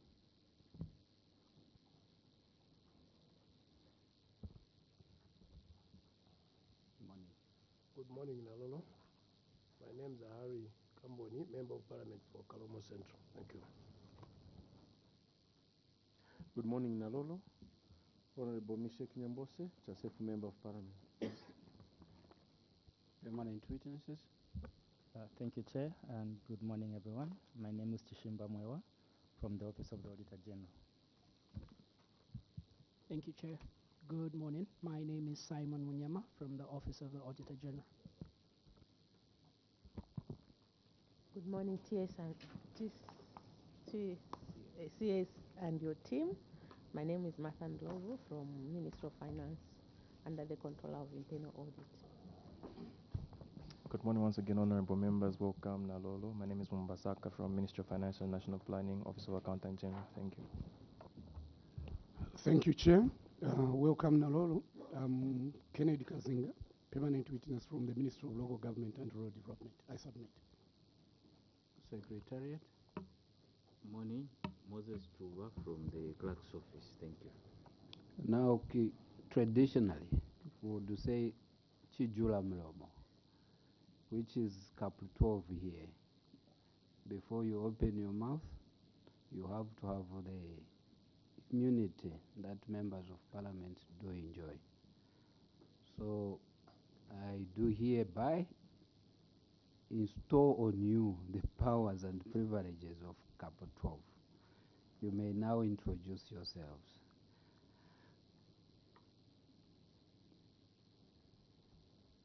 Thank you, Chair. Good morning, Chair. Good morning, members. Good morning, officials from the Ministry of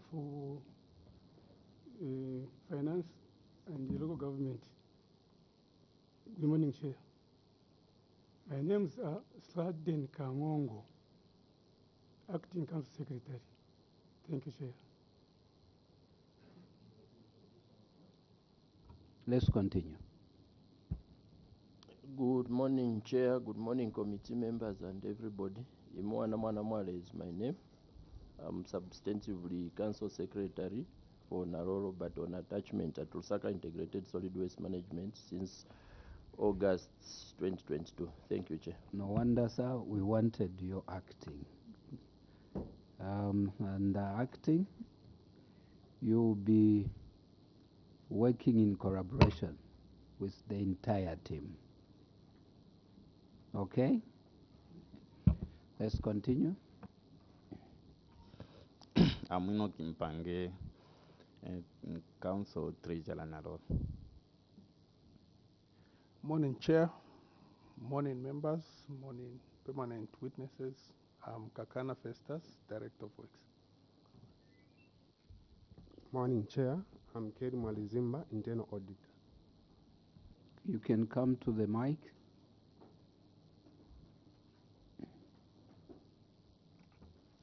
Good morning, Chair. Good morning, members. My name is Adric Nyondo. I'm the District Planning Officer.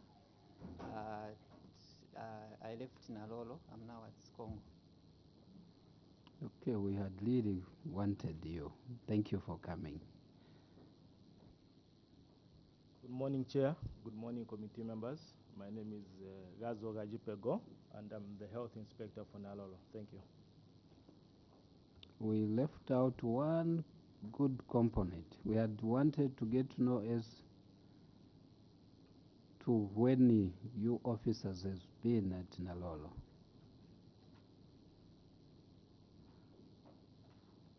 Acting Council Secretary, you've been acting for how long? 2 months. Yeah. 2 months. Since February.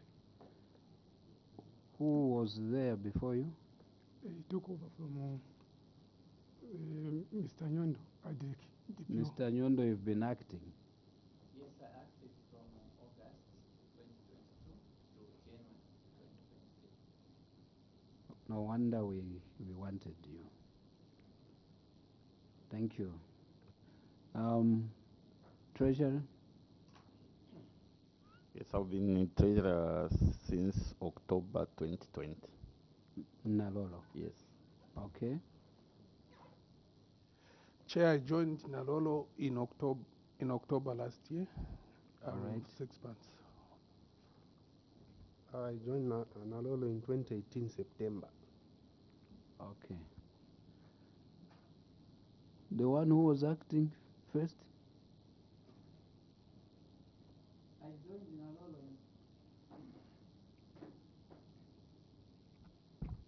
Chair, I joined Nalolo in July 2015. I acted as council secretary from August 2022 to January All right. 2020. 2015. Yes. Okay. Yes. Chair, I joined Nalolo in 2017. Thank you. Council secretary, substantive. Thank you, Chair. I joined Naroro Town Council in October 2020. For the sake of this discussion, the substantive will read. You go through. But we had wanted the two so that when it comes to answering, they are there. Why? You are here.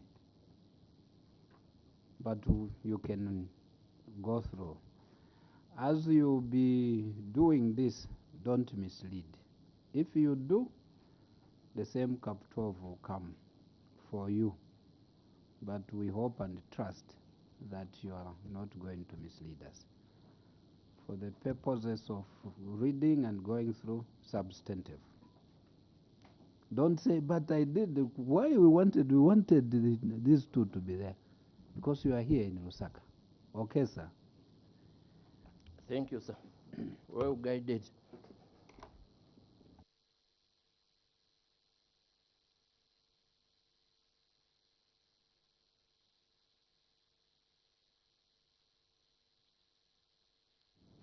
You just go to the cause of the query, and then you'll be flowing in that manner.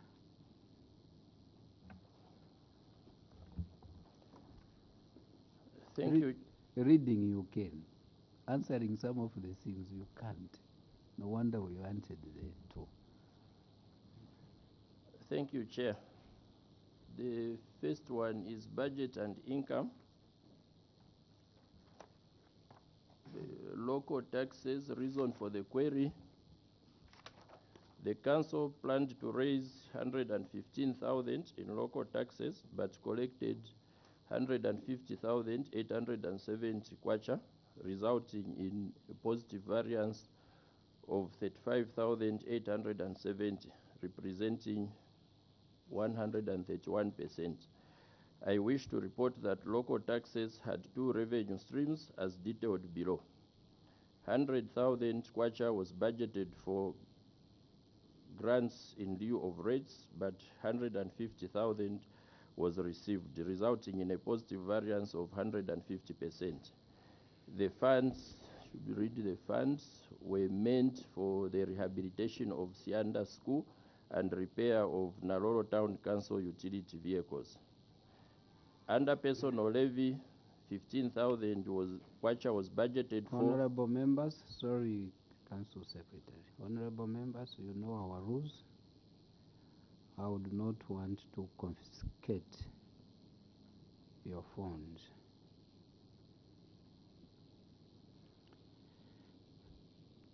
CS, continue. Thank you, Chair.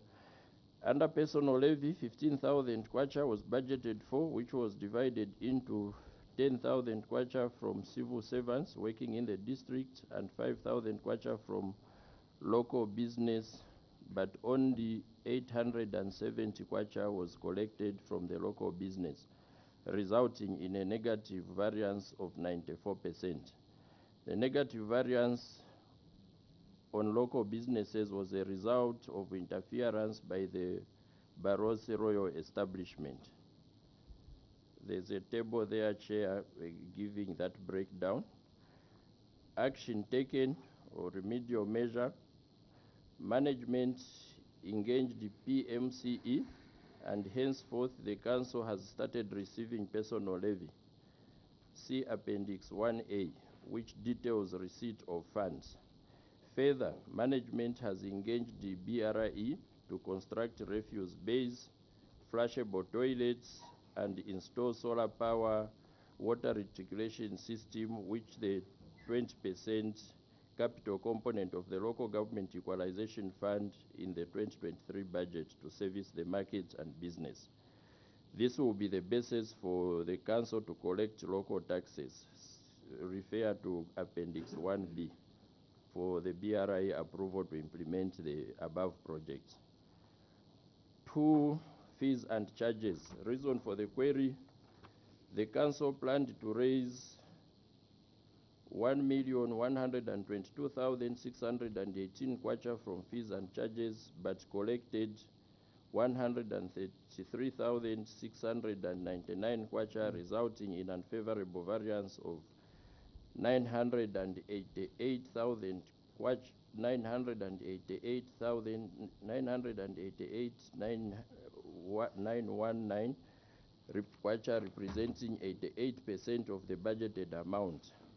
This was as a result of poor response from the public, despite the council advertising for plots, as access roads have yet to be worked on.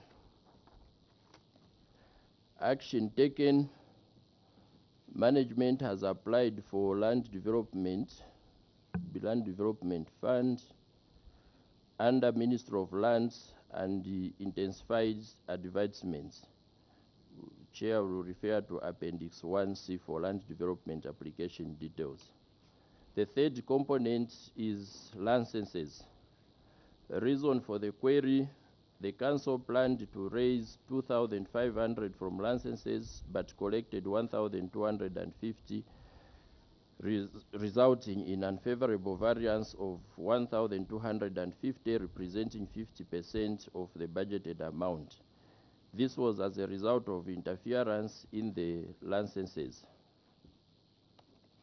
Action taken: management has engaged the BRE to construct refuse bays, flushable toilets, and install solar power reticulation system using the 20% capital component of the Local Government Equalization Fund in the 2023 budget to service the market. This will be the basis for the council to collect revenue.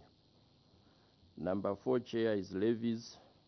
Reason for the query: the council planned to raise 322,646 kwacha from levies but collected 29,142 kwacha, resulting in unfavorable variance of 293,504 kwacha, representing 90% of the budgeted amount. The district is divided into Nalolo West and East, and in Nalolo West should read where most levies should be collected does not have direct route into Nalolo East, where offices are located. Instead, the routes from Nalolo West pass through Senanga, Sioma, and Mongo. In the period under review, the council had not yet deployed revenue collectors, but were depending on revenue agents. Action taken: the commission, this is the Local Government Service Commission, has deployed more revenue collectors, and management has deployed revenue collectors in Nalolo West and the East to enhance local revenue collection. Further, management, using the 20% capital component of the Local Government Equalization Fund in the 2023 budget, will commence constructing revenue checkpoints on strategic points in the district. Permits. Reason for the query: the council planned to raise 500 kwacha from permits but collected 100 kwacha, resulting in unfavorable variance of 400 kwacha, representing 80% of the budgeted amount. The 500 kwacha budgeted under permits was supposed to be collected together with licenses from the restaurant, but was affected because of the interference in the collection of licenses by the BRE as stated above. Action taken: management has engaged the BRE as detailed above under licenses. Excuse me. Number 6, Local Government Equalization Fund. Reason for the query: the council budgeted for 8,584,060 kwacha from Local Government Equalization Fund, but received 8,581,496, resulting in unfavorable variance of 2,564 kwacha, representing 0.03% of the budgeted amount. This was as a result of deductions at source. Action taken: the council management will engage the Ministry of Local Government and Rural Development to consider increasing the Local Government Equalization Fund from 8,584,060 kwacha to 15,784 kwacha, 67.16 ingwe, to cover up personal emoluments, 20% capital component, council service provision and operations, statutory and staff obligations, and councillors' allowances. There's Appendix 1D for further reference. Other grants.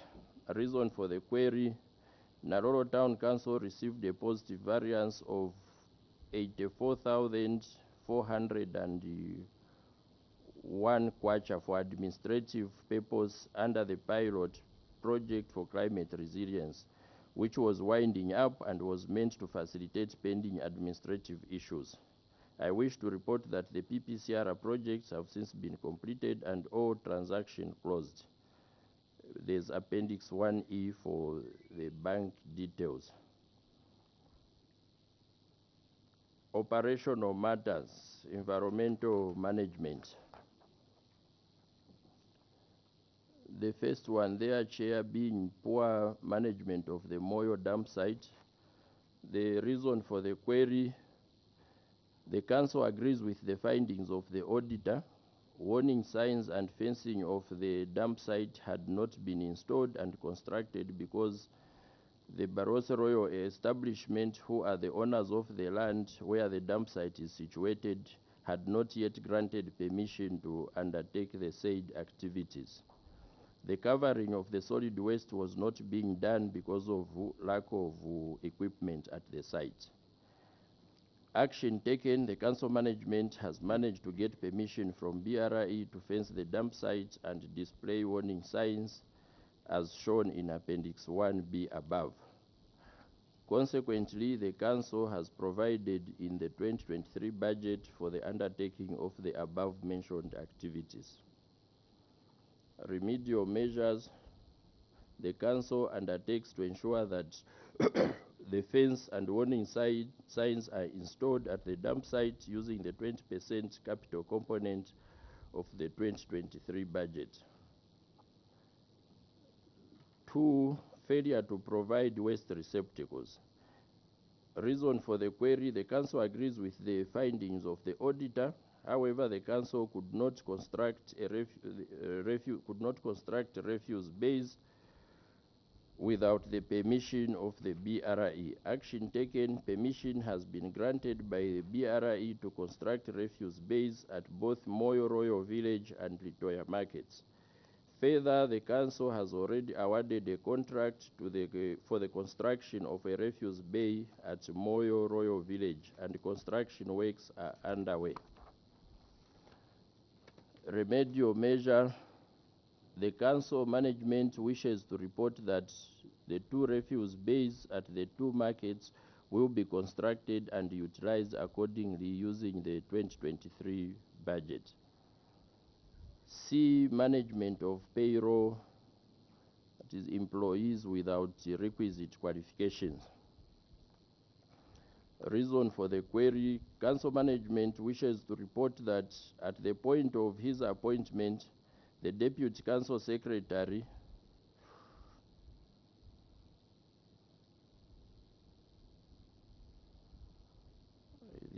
this had to be recast. So I did not want to interrupt because you first said the commission should be Local Government Service Commission. It had to be recast. I don't want to disturb you, but this is already showing your inefficiencies as a council. But continue, because we will not be now reading, accepting oral things. Well guided, Chair. Council management wishes to report that at the point of his appointment, as Deputy Council Secretary, the Institute of Local Government Administrators of Zambia, as an associate member, was at the time of recruitment a prerequisite qualification for the position of Deputy Council Secretary. And Council Secretaries, as provided in the Local Government Service Regulations of 1996, there's Appendix 3A. Further, the mandate to employ and deploy council staff is the preserve of the Local Government Service Commission. The council only receives staff that are deployed to it. Action taken: the council management will continue to engage the Local Government Service Commission for the need to deploy qualified staff. Further, the Chief Human Resource Officer engaged cited officers to upgrade their qualifications, and they have since enrolled in tertiary institutions and are undertaking studies. Appendix 3B for reference for the Local Government Service Commission authority for the affected officers to go on paid study leave. D, procurement of goods and services and supported payments. The reason for the query: the council management wishes to report that the cited amount of 146,427 kwacha was expended by the council as funds that were contributed by various local authorities for programs that were coordinated by the provincial local government officer during the year under review. All the supporting documents have been attached and are available for verifications as detailed in Appendix 4A. Remedial measures: in order to avoid this unfortunate situation from recurring, adequate clarification and information will be sought to and be provided during future audits. Management of assets, lack of title deeds. Reason for the query: the council agrees with the finding for the auditor. The intention of the council was to process the 5 title deeds for all the properties at the same time. Unfortunately, this has caused a delay because the office block sits on traditional land and the Barroso Royal Establishment is yet to grant authority for the conversion of the piece of land from customary to statutory tenure. Action taken: the council has proceeded to engage Ministry of Lands and Natural Resources through the provincial office in Mongu, and the process to acquire title deeds for the 4 properties that are situated on state land is underway. So far, 4 site plans have been obtained from the Ministry of Lands and Natural Resources, and a payment of 4,000 kwacha has been made, and we are in the process of producing, the process of producing survey diagrams for the 5th parcel of land and submit the same to BRA for consent. A reference would be made to Appendix 5A for site plans and land payment details. Remedial measure: the council will continue to engage the Ministry of Lands and Natural Resources and Barroso Royal Establishment to quicken the process of obtaining the 5 title deeds. F, management of local government equalization fund. Sub 1, failure to reimburse borrowings.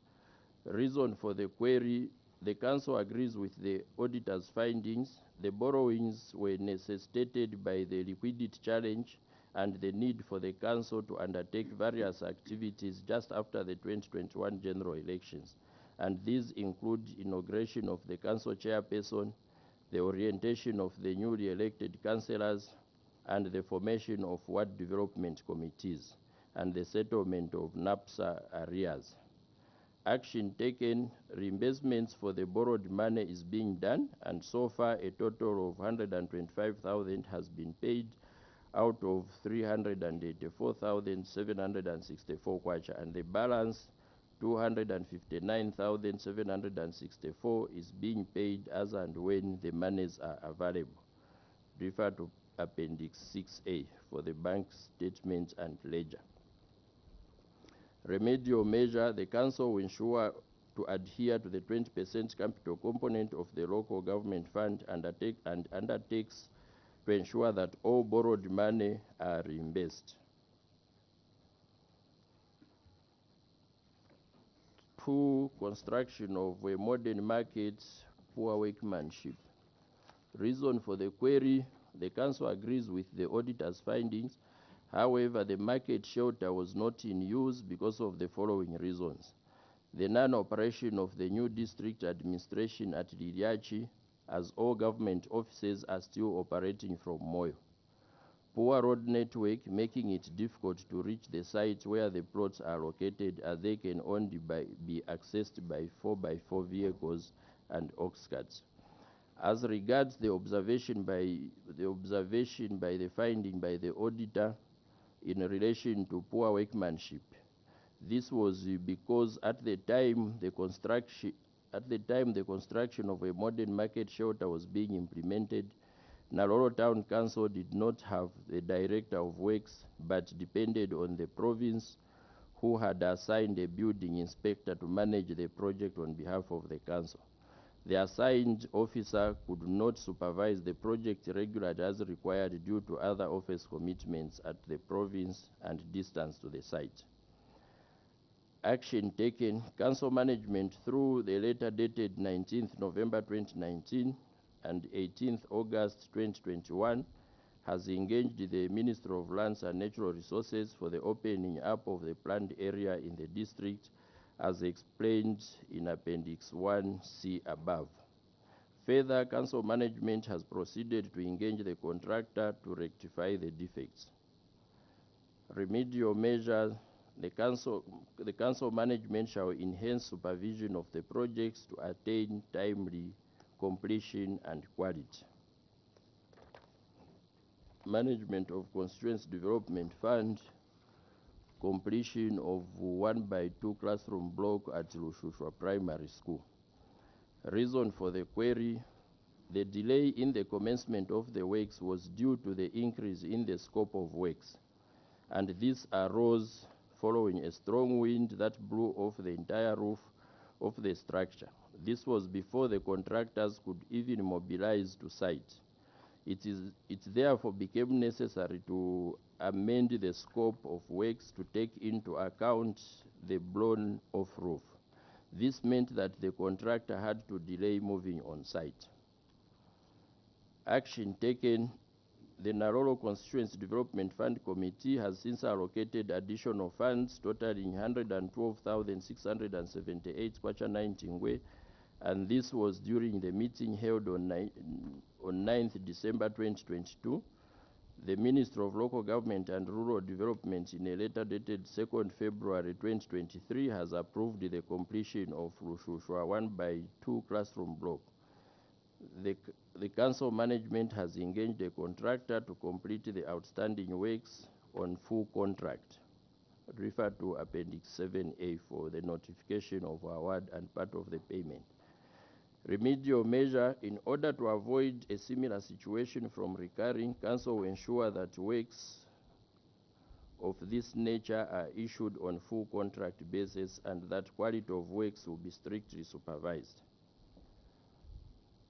Construction of 1x2 classroom block at Sinongo Primary School.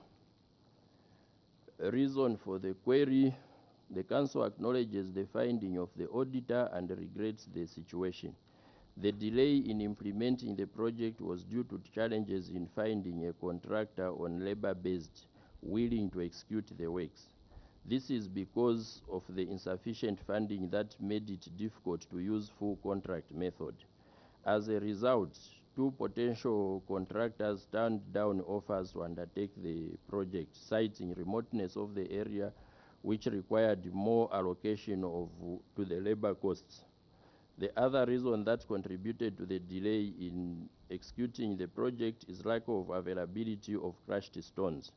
The area was this material was accessed approximately 50 kilometers away from site, and members of the community increased their prices after realizing that it was the council purchasing the materials. The hardening of the cement was as a result of the cement getting into contact with moisture during transportation on the Zambezi River. Action taken: the contractor has been engaged to vary his labor costs to include supply of crushed stones so that he can proceed with casting of the ring beam and complete the remaining works. Refer to Appendix 7B for more details. It is regretted that these projects were delayed as a result of challenges faced in procuring contractors. Remedial measures: the Constituency Development Fund Committee is now making available sufficient funds that should allow all CDF community projects to be undertaken on full contract basis. Managing of liabilities: failure to meet statutory and other obligations.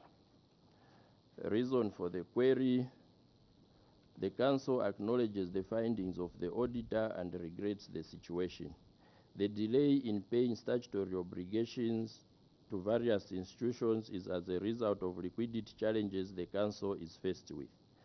Action taken: the Council, with the support of the Ministry of Local Government and Rural Development, has been clearing some of the outstanding arrears. Management wish to report that as at 14th March 2023, the status of the accounts were as follows, as detailed in Appendix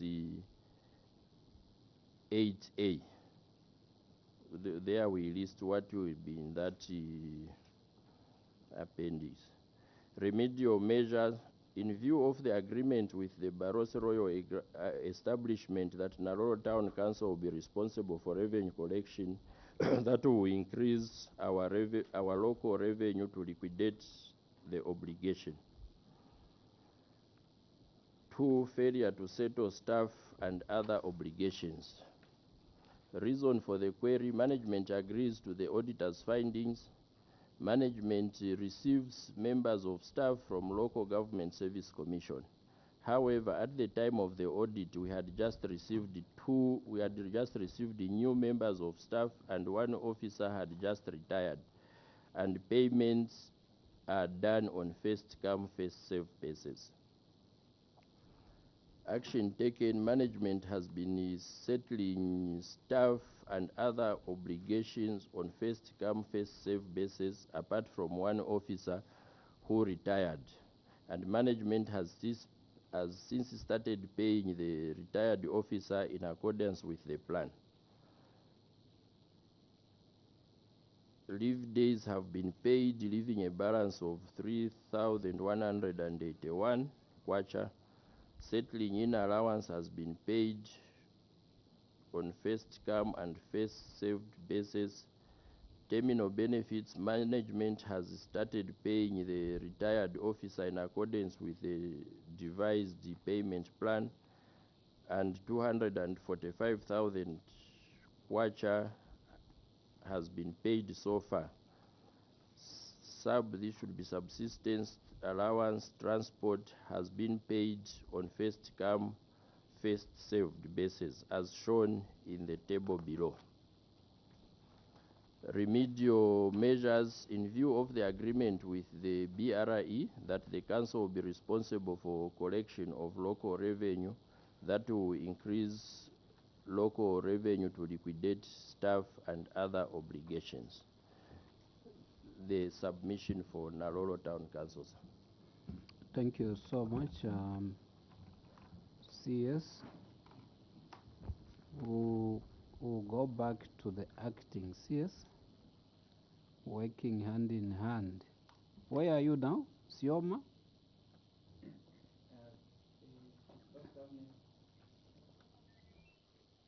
Local Government Service Commission transferred me to Skongo. Congo. Okay. So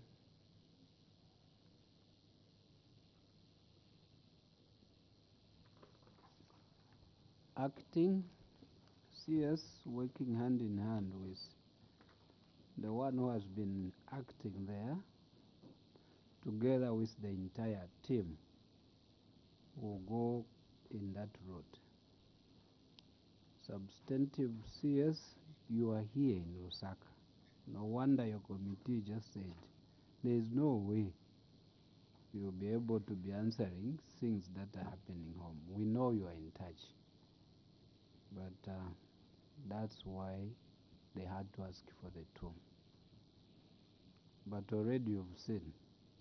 If the last sub, then you told us it should read subsistence allowance. You came through that. Next time, when you sit to do a report, go through it before you submit. Honorable members, it's open for points of clarifications. Honorable Kolala, Honorable Kapampi. Naroro, yeah, the issues of revenue correction, most of it from your submission, you attributed it to the BRE. How is your relationship with BRE? Acting CS. Chair, the relationship between the council and the BRE is sound. Just that the BRE usually they would want us to more like go and plead to have to collect revenue from the areas. We are in a village setup. We are in Royal village, and there mostly when you go and you collect revenue, they will say this is not your area. If you want to collect revenue, you go and collect revenue from where we gave you land in the village. Now, where we are given land in the village, there is nothing that is there.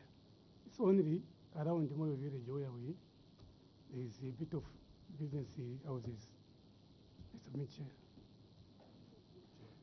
Honorable Kapampi, then Honorable Kamboni. Oh, thank you, Chair. I just want to find out from the CS, looking at their performance was below average. What measures have they put in place to make sure that they broaden their local revenue base so that their revenue collection can improve? I submit. CS. Treasurer.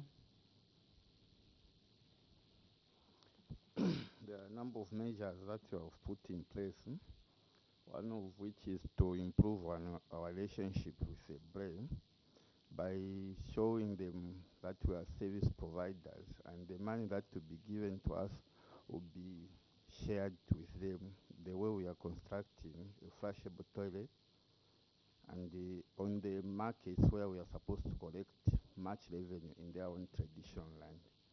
And moreover, for the reason not to appreciate money that we are from our natural resources, we have budgeted for construction of checkpoints, payment checkpoints on the where we feel they should be permanent, so that we collect much revenue from there. We have also, like we have indicated, we wrote to the Commission, Government Commission, to give us more revenue collectors on a permanent basis, who we are using also to sensitize our people on the importance of paying to the council. And moreover, we have also, using the capital, 20% capital, we have constructed the fish pond that do not only give us revenue, but looking at our area, we know that we are at an advantage because of water bodies there. That will also act as something that will teach our people to even do fish farming.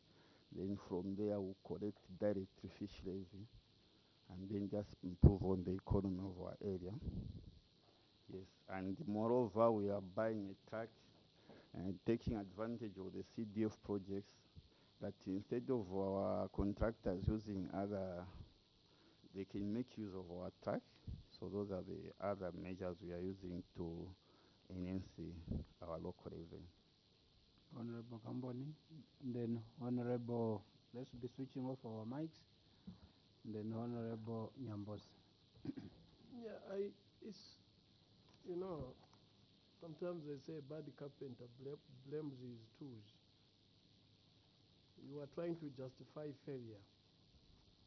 So if you are saying it's because of the interference with the Barose royal establishment on local taxes,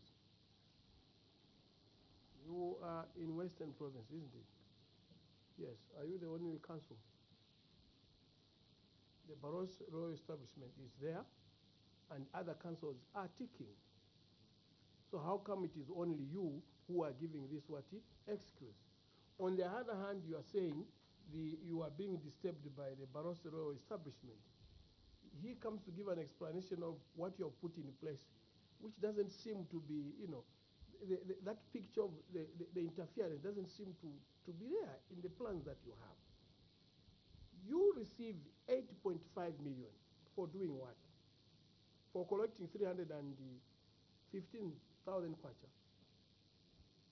So this is what it is now. The government is giving you 8.5 million through equalization fund, which actually is not supposed to be meant for salary. This is money that is meant for the community from minorities. But through some kindness, you are allowed to use it as your salary. Now, looking at the figures, CS or acting CS, this is not good. And this is why you are here. I'm sure these reasons you are giving here, you had given them to the auditors, and they didn't believe you. That's why they have brought you here. Question? You can't be, I'll come to my question. I think, Chair, this is very serious here. Yeah, this is taxpayers' money. 8 million to raise 315. And then they are justifying failure, that nothing can be done because they are getting interference from the Barose royal establishment. How I wish they were here, the royal establishment, to actually give us a clear picture. And even the ideas you are saying you are coming up to what, don't give anyone. Your main purpose is to collect revenue. When you collect that revenue, give tax to the people, give a service to the people.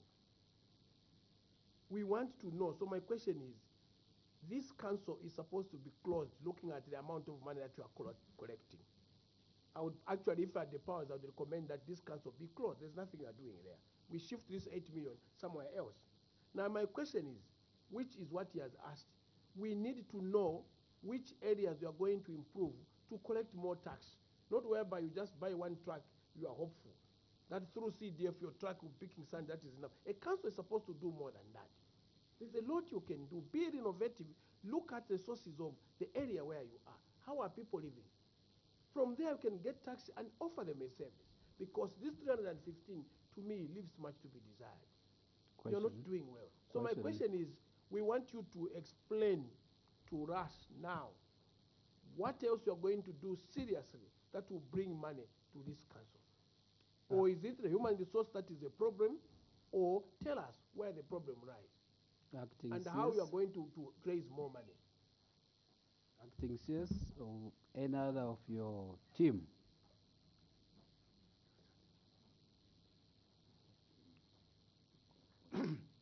Acting CS. And the other question now, lastly, on the same, how is your relationship now with the Barose royal establishment? Has it improved? Acting CS. Chair, like I mentioned earlier, the relationship between the BRE and the council is quite okay. You know, in Western Province, the BRE is more like a higher authority. So usually they say trees, fish is for Ritonga. So when you go for revenue collection mostly, when you want to do any revenue collection, you need to consult them. And if they haven't given you a go ahead, it becomes a problem. So those are challenges that we face. Yes, acting yes. When your relationship is sound, I guess it's good cordial, isn't it? Yes, Chair.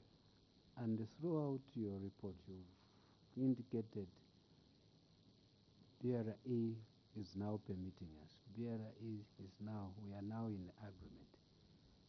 The question is, is BRE still a problem? Chair, like it has been mentioned in the report, we have been engaging them so that we can now we can start collecting revenue, because as a council, we are entitled to collect revenue from markets, And the engagement is sound, isn't it? that is where we are, Chair. We are engaging them slowly. Yes, you want to help? Yes, Chair. Maybe I want to make addition to what Acting CS has submitted. Chair, if we look at Western Province, the major economic activities that take place in Western Province, one is fishing, the other one is rice production and wood processing. So basically in line with this, in line with this major activities, as area explained by our council treasurer, we have gone into fish farming. The idea is not that only council should be producing fish, but we should take that opportunity to even teach, especially cooperatives that are applying for grant and loans to go into fish farming, to use it as a practical lesson for them to learn more about fish production, because we know that once we have many local farmers producing fish, then we shall have increased revenue under local taxes. The issue of rice growing, Chair, most of our application also under CDF, which has been increased now and which is empowering our community, most of the proposals also come around production of rice. So we are encouraging our communities to apply for money and increase their production, so that through that production we can be able to realize something as a council. And when it comes to... Did you hear the honorable member's question? You are not the only council in Western Province. Why are you more of a crybaby? You are not the only council in Western Province. You heard that? Yes, Chair. Yes. Chair. Honorable Nyambose? Chair, when you look at these figures, I will take you to fees and charges. You budgeted 1.1 million, 1,122,618. You only collected 133,699. The other negative variance I will show you is only levies. You budgeted to collect 322, you only collected 646. You only collected 29,000 kwacha. And the overall performance of the local taxes in terms of budget and income on local taxes, the performance is really bad. Now, the question comes, you are created to provide services to the local people of Nalolo. What comes first, Council Secretary? Opening up roads and providing servicing the plots, or first give plots to people when you know that they cannot be accessed? This is the reason why you have failed. And for you to collect only 315 out of 1.5, the budget performance is bad. Are you the only council that is affected by BRE? That question is a very important one. One, if you look at everything here, hinges on the taxes. Third question, what services do you provide from these 315,000 that you raise the entire year? You only raise 315,000. What services are you providing? How do you justify the existence of Nalolo Council as a district council or a town council with this type of collection? Those are my first questions, Chair. Thank you so much. Tagging it, you heard Honorable Kamboni saying, if it was within his powers, he would have loved Nalolo Council to be closed. Let's answer those two. Council Secretary, you were there, yes. It was during your time, sir. Thank you, Chair. maybe before I'll start by what are we doing to improve the situation. I think in addition to what the Director of Works said, there are three major revenue sources in Western Province, not just Nalolo: timber, fish, and rice. One, we have received 7 revenue collectors, and we have deployed them. We deployed them in strategic points where they can collect revenue from timber dealers. We have budget. Chair. I heard earlier that BRE is not allowing you to collect from timber and the markets. Is it markets? Timber and what? It's markets. Timber and markets. Markets, yeah. Now you are coming in again to say, no, you have deployed the people to collect from timber. Are you just accusing BRE, or is just an inertia on your part? Thank you. Just a short one, Chair. You knew very well that BRE was not cooperating. Why did you budget to collect 1.1 million? You are the one who made this budget. You made these figures under the same environment, and then you fail to deliver. Maybe I'm thinking because you are lazy. It can't stop me from thinking that. Maybe there's laissez-faire attitude. Because if you say, I'm going to Livingstone, even when it's raining, and I'll reach in 2 days' time, I should be able to reach. You made these budgets yourself. You made you made the 1.1, you collected only 100,000. 2,500, you collected 1. 322, you collect 29.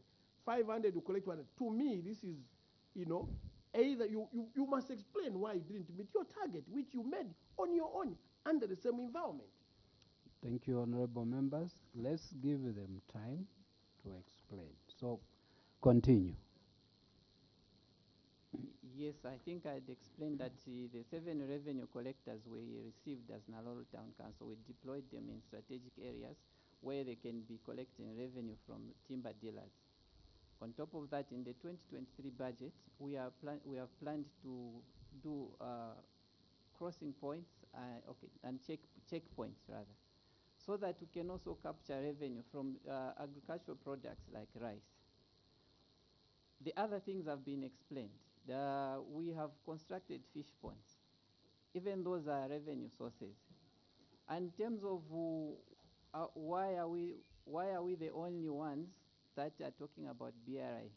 The issue of BRI is everywhere, except it varies maybe in terms of how each council relates with BRI. Remember, Nalolo Town Council sits in the heart of the BRI, Her Royal Highness. And that's the only area that has markets. Other councils may not sit in areas like we sit. They are not in the royal establishment. So we have maybe Nalolo and the Kalabo and the Mulunga. These areas sit in the royal establishment villages. So the relationship is different from other councils. You have senior chiefs in all the districts. So we hear you. But on one hand, you are saying we have cordial relationship. Then on the other, no, we are finding it hard. Do you have sound, getting your own words, do you have sound relationship? Again and again. Yes, substantive. Chair, thank you very much. I don't know if the rules of the House will allow us. I think our choice of words with regards to interference probably was not well thought out. If it is permissible, may we remove this statement of interference? Exactly. Because we don't want us to speak on your behalf. First, you said your relationship is what? Sound, cordial. So, since you've mentioned that, we'll tread on the line of cordial, sound relationship. And how are you now who go that road? The members of parliament are totally protecting BRI. No wonder you are hearing that you are not the only council. What we are getting, what has come from you, is that the relationship is sound and you are engaging. We are just, from sitting with Kasama. They equally mentioned of the BRA and how they are relating on that line. I should think it's not only fish, cattle as well, isn't it? Yes. So a lot. We don't want to give you answers. I don't know if I can continue. Now you finish. So thank you, Chair, for the guidance on our wrong choice of words. I wanted also to touch on my colleagues, I think had started talking of what are the economic opportunities that are available in Naroro. I think we have elaborated on the issues of fish, rice production. There could be, again, not sounding that I'm being defensive. I must have stated from the outset. We are deployed in these areas, I think, to provide solutions. The challenges which we are working on addressing, I think, like the colleagues have said, with the deployment of seven revenue collectors who we have deployed across. You will notice actually when you are in Naroro that about 2/3 of the district is on the West Bank. 1/3 is on the East Bank, and even the population economic activities are distributed like that. Now, people that are moving cattle from the West Bank, because where we are at Moyo Royal Village, the river is quite far. So they will go and dock in Senanga. Senanga, the river that's where the boundary actually is. When you are docking at Senanga, that's where the boundary with Naroro. So what happens is that somebody who is carrying fish, they will have first contact with Senanga, although we have some agreement with Senanga where we have deployed our revenue agents. But with the new staff now, the idea is, can we deploy these people on the West Bank so that as fish traders start off, we are able to interact with them and collect what is due. The same chair goes even with cattle. A lot of cattle is on the western side. You have an abattoir in Senanga and an abattoir in Mongo. When people are moving their animals in that direction, that is a vast area. It's very difficult to track, to be able to stop to say these animals are from Naroro. Even the documents that are issued in terms of stock movement, they will be coming from either Senanga or Mongo. But we are engaging with our colleagues, especially with the new revenue agent, to see how best we deal with improving revenue.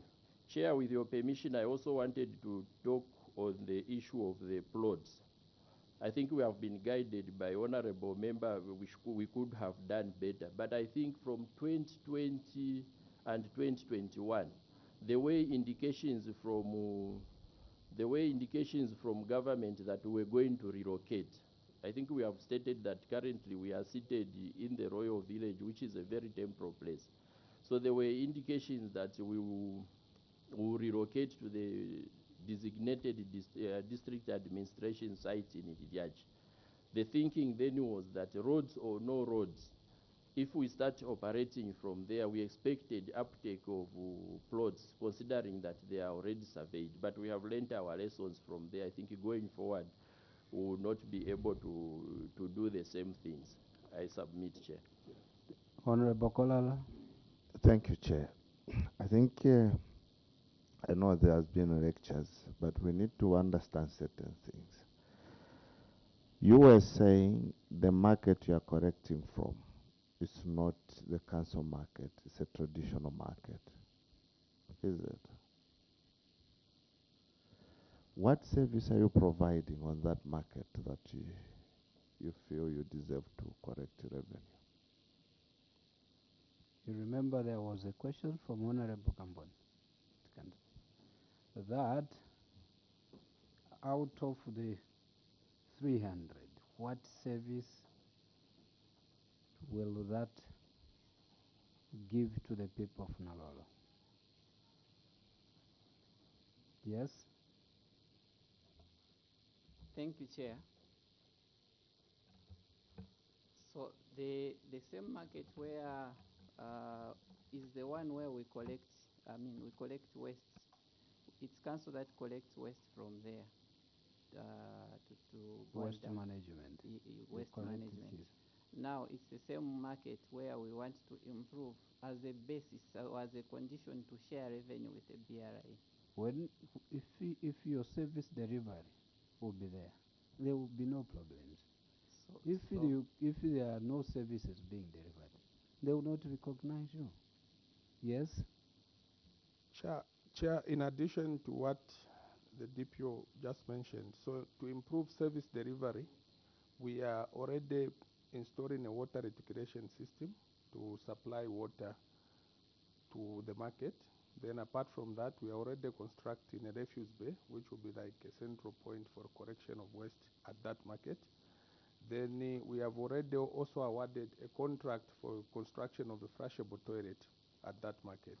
So we are saying, I think in the next 3 months we should, I think by end of this month, the water reticulation system should start working.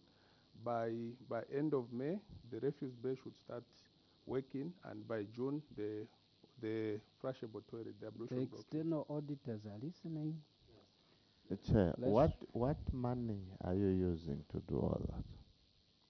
Chair, we are using the 20% component of the equalization fund. Now, on a traditional market, you are putting up all those structures.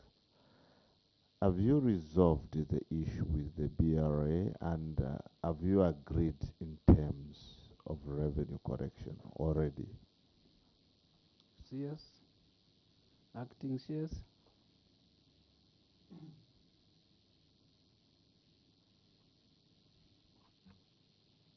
Chair, as council management, like you mentioned, we are engaging BRI. Okay. The purpose of engaging them is to reach an agreement. Once we are done with what All we right. talked about. You are. So you've not. Honorable members, let's see. If they're answering, you give them. They finish, then we come. Yes. Yes, Chair. We are saying the reason why we are doing this to start putting up the FCC bay, putting up flushable toilets. That we've had. Yes. Honorable Kolala. You've because not. I want us, honorable members, to finish on this. We move. You've not resolved the issue of revenue correction, and now you are spending money on the same that market. And tomorrow you come here saying we spent money there, but we are not allowed to correct revenue. Yes. Is it prudent for you to spend money before you reach the conclusion? Just to ride on what Honorable Korara said. Earlier we saw Kasama Council and other councils when they say we are engaging, there is evidence of meetings that have been taking place. Have you had any formal meetings of engagement before you undertake what you are doing at that market with BRI? Not only at that market, in any other issues, any formal engagements and documented minutes provided. Thank you. Let's have those answered. Yes, Honorable. I want us to get done with this. Thank you so much, Chair. As much as maybe we're looking into this issue to be a very small issue, Chair, to me I can see this issue is a very big issue. My question to them is that have they tried to engage the parent ministry to help them see how best they can engage the law establishment? Because there is no way where you can start putting up structures when you haven't even reached an agreement. What if they still refuse to say you cannot be collecting revenue despite putting all the monies into the market? Okay. I think, Chair, this is a big issue which maybe Honorable Kapampi noted. The mother ministry, Are you helping? Chair, we are. I think for Nalolo, two issues are on the table. One is to have them go to the designated district area because we feel that is what is going to help. Funds were missing because a number of councils actually are at 70-80% of works. Then the other issue, as submitted by the council, that on a number of undertakings BRI has permitted them. I think what the ministry had done was to encourage them to do stakeholders engagement, which they have done. And we can just tell them that they need to increase on that. Thank you, Chair. Thank you. Do you have evidence? Yes. Chair, Use the mic. Probably Appendix 1B answers that. We have attached the correspondence. Do you have evidence? Yes, Chair. Yes. That's all we need. Let's be moving. Honorable Kamboni. Yeah, you see, I don't know, you mentioned the timber, am I right? That you have deployed people in timber. And a lot of people, the Chinese, other foreign entities, are making huge money from this timber. People are getting very rich. And the locals who are the owners of timber, the council, doesn't seem to care. May I ask roughly to the treasurer in a synopsis, how much do you collect per year roughly from the fish and from timber? Timber and the fish. Council treasurer. 4,700. Only. Yes.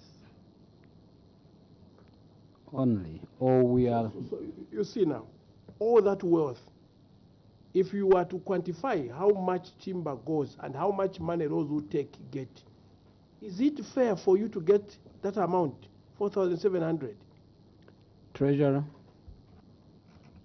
Chair, that's why we have taken up those measures so that to maximize on our resources.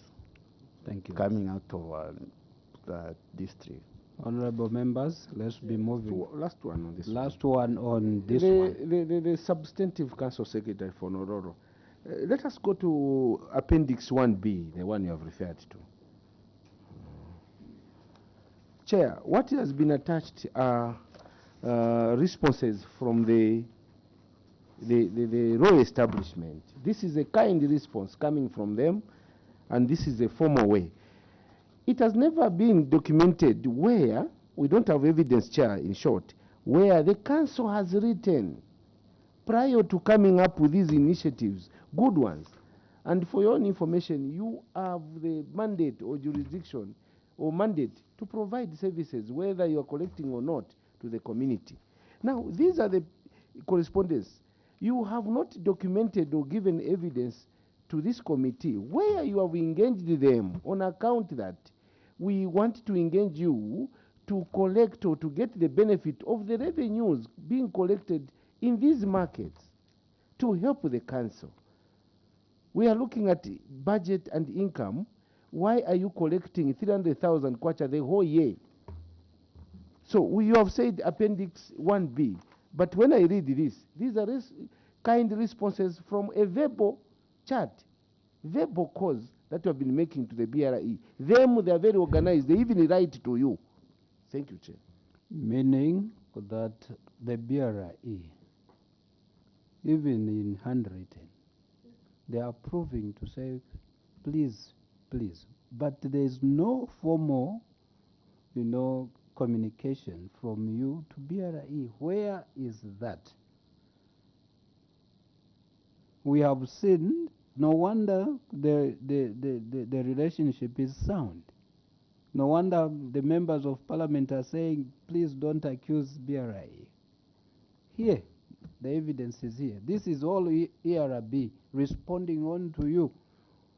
Were you just, engaging them orally? Yes.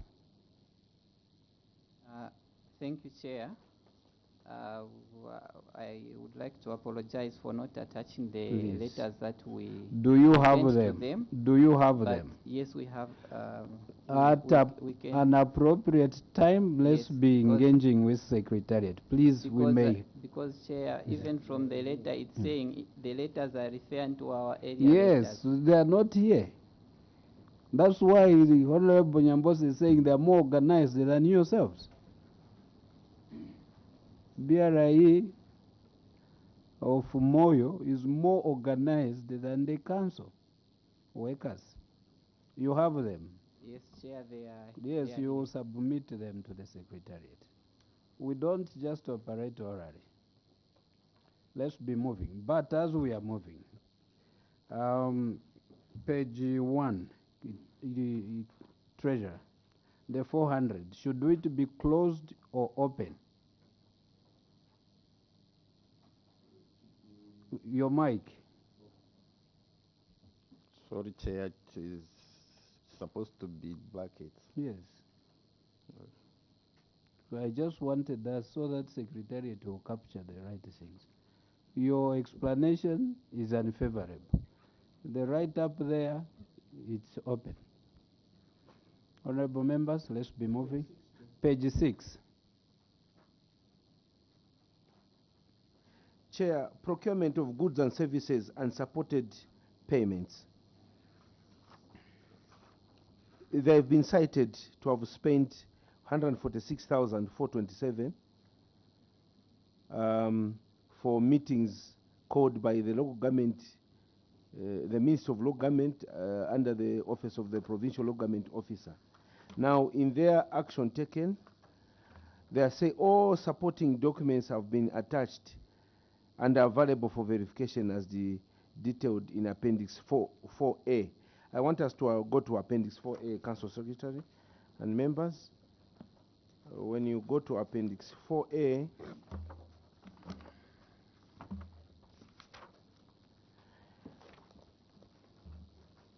Chair, the appendices that have been given as evidence to acquit the 446,000. The first one is 2021 budget adjustment meeting in Western Province. What they were instructed to spend, if you're not mistaken, what I see here is 3,946,000. Are we there? The second one, Chair, was 2020 fourth quarter and 2021 first quarter performance review meeting in Western Province. Again, what they have attached is they were required to contribute 3,090,070 kwacha. Chair, apart from that, I see a 10,000 kwacha 772, 9,772. I want the treasurer to help me account for the 146,000 kwacha in total. How many officers went and each one got how much, and their vouchers or anything that explains, because I can't add to 146. Thank you. Council Secretary acting. Okay, Treasurer. Yes, these monies we were sanctioned to collect on behalf of the POGO. So each council was asked to contribute, like the narration there. So these are the letters of authority that made us collect on behalf of the POGO and then give to them. This is not the total, it's the sampling. When the external auditors came, they just did the sampling. And all they were asking for was that the money was given to the right people. So that's why I've attached the proof of payment to say these amounts were given, not like this council can pay half of that, and once we have enough, we pay to the POGO to do what they intended to do. So this was sampling. What they did, the external auditor was sampling. So we have attached what they requested was proof that we gave the right people the money. So we attached the acquittal sheets and the proof of payment some of which we are doing them online due to the urgency of this same meeting. Thank you so much, Honorable Nyambose. Then we'll come to you. So you concede to say this is not adding up to 146? No. Now, when we follow this evidence, it is not totaling. So have you acquitted the 146,000 if the other evidence is not sitting here? Thank you, Chair. Thank you, Chair. Maybe just to add on to what the Treasurer was saying earlier, I think the background to these transactions, I thought I needed to add on a little bit. You are here as a team. Yes, sir. So there are meetings that are called by the provincial local government office. Some of those that the honorable member was referring to. Then instead of council, because councils then are requested to make contributions to the provincial local government office to meet the expense of undertaking those activities. So in how we have found ourselves in this situation is that provincial local government office requested councils in the Western Province to make contributions to their office through Naroro Town Council. Amounts which Auditor General picked at the amount here 146,000 kwacha, 146,427 kwacha. So in a way we were a courier. We received and then he paid. How much did you contribute as Nalolo? The letters that honorable member was referring to, they were giving a guide. The amount is not static. It depends on what the cost How is. much did you contribute as Nalolo? The whole total amount, probably Treasurer Chair can do the computation out of this. I'm not in a position to state. But for example, the meeting for 18th, the correspondence for as regards 18th February 2021, it requested that each council to make a contribution of 3,946 kwacha 29. So for that meeting you contributed? We contributed this amount. Did you explain that to the external auditors? Yes, we did. Honorable Nyambose. We have the Public Finance Management Act that regulates these payments. And here I will just read partly. The query is that original documents such as invoices, salary sheets, claim forms, and other relevant supporting documents are attached to the authority for the payment. Contrary to the regulation, 11 payments in amounts totaling 146,427 made during the period under review were not supported with relevant documents such as receipts, invoices, and acquittal sheets, reports, and the expenditure returns. You are giving money to the provincial government officer, even with that authority. There's supposed to be an acquittal. How do you just share money as if you are sharing groundnuts without anything to show that we have paid as Narolo and they acknowledge? So this is the query that is there. So you failed to account for 146,000 kwacha in the same, contrary to the regulation. That is the question, Chairperson. Treasurer. Your mic. Like the action taken is saying, all the supporting documents have been attached and available for verification, and the remedial measures. And those are the ones which you later, you have told us you are just sampling. The auditors who did the sampling, so we are responding to their queries, what they queried. When you attach all the information. They may sample, but the onus is on yourself.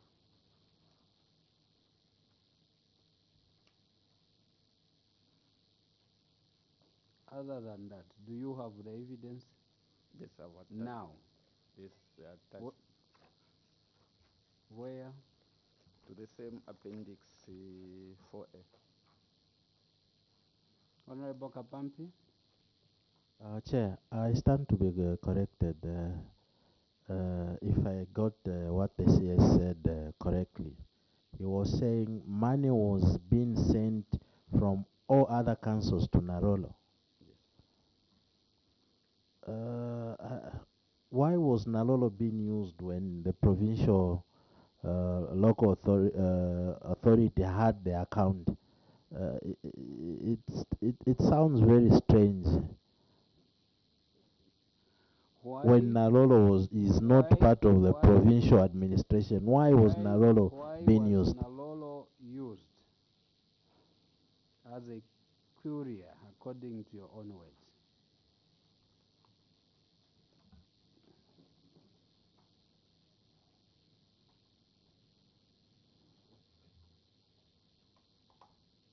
Let's use the other mic. Chair, I think that question will be best answered by our bosses at that level. This The has been, provincial or the ministry? of course, the instruction came from provincial. I don't know if the nation will be in a position to make a comment. National? Thank you, Chair. I think the scenario around that, there was, yes, a period that the PLOG didn't have operational accounts. And I think you could have seen it in the southern province when we had Monze. So one council would be chosen to collect all the contributions. But as we speak now, all the provincial local government offices, they have their operational accounts away from the provincial administration, central government. I submit. Honorable members, we are slowly winding down. Any other questions? Yes, sir.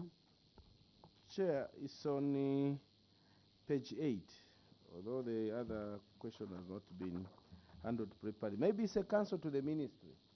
Let's help these councils. Don't use councils to do those transactions you make. The provincial local government office has an account, so don't use councils. The question now is on page 8, Chair. Failure to reimburse borrowings. Chair, 384,764 from the capital projects account to meet operation expenses. As at 30th September 2021, the borrowed funds are not being reimbursed. And the question is, did you seek permission from the ministry, which is, this question is guided by the regulation? Did you seek permission from the ministry to use the said 384,764 before you indulged yourself into this account? Acting CS.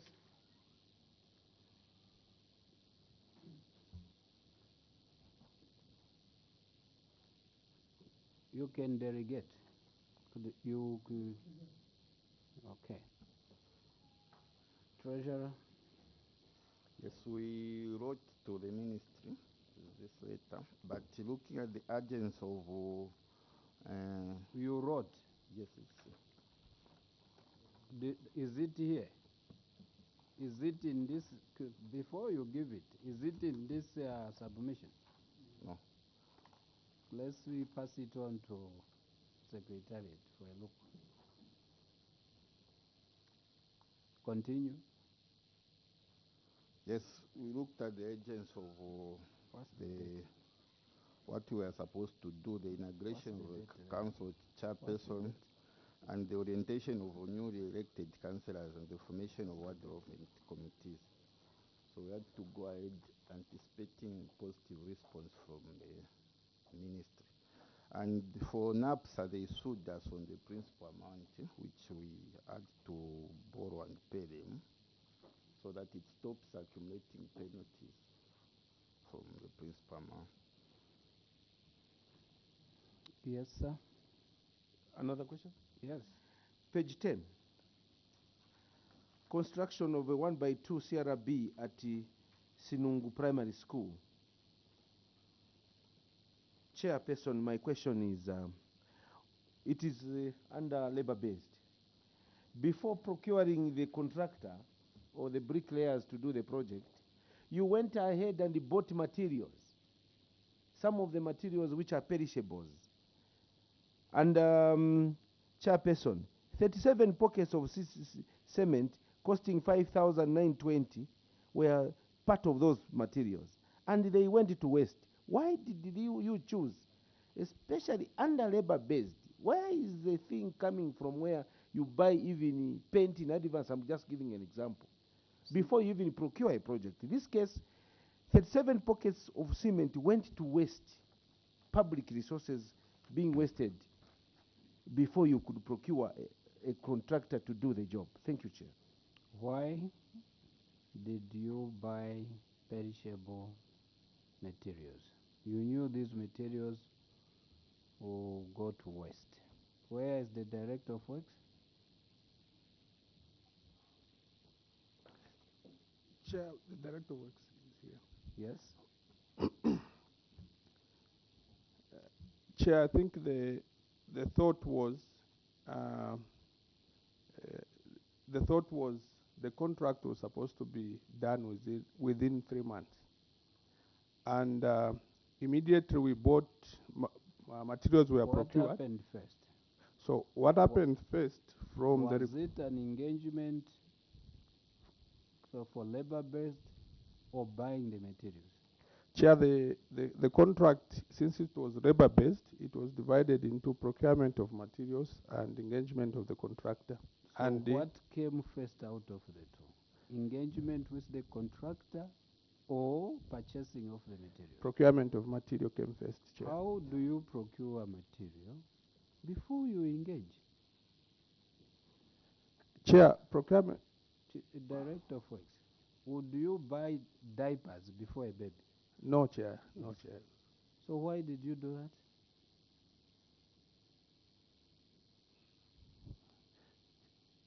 Chair. Director, this is a serious matter. I see you are laughing and smiling. These are public resources. We are not sitting here to joke. You know, the country is going through serious economic challenges, and they want to develop this country, and Nalolo wants the government wants to see Nalolo change. You waste materials. Earlier, you went ahead and offered the plots where there were no roads. The question was, what comes first? Is it opening up of the roads, in short, servicing the plots before giving the people? You said, no, we are sorry. We should have done as advised. Here again, you go and buy cement before you, and you have said in your report here that the sites are unreachable, and the environment is not good, that the contractors refused. But you went ahead and procured perishables.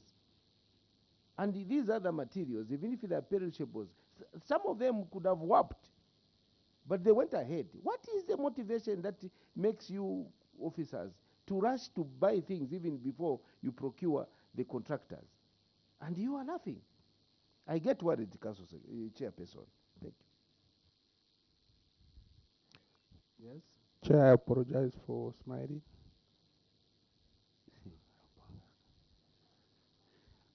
You never answered. Why would you first purchase materials before a formal contract with someone who would do the work? Council Secretary? Thank you, Chair. Your mic, switch off your mic. Thank you, Chair. It's quite an unfortunate situation. It's definitely not a laughing matter. I wish we could have done this in another way, but again, I'm not justifying failure. ideally, the way we used to receive these CDF funds, you notice that transportation costs also consume significant amounts there. So you are inclined, when you are implementing especially CS, there is no transportation that will come before you engage someone to work. You cannot go purchase materials and then later that's when you decide to engage some person or a contractor. No. No way. You were there, sir. Was this under your watch?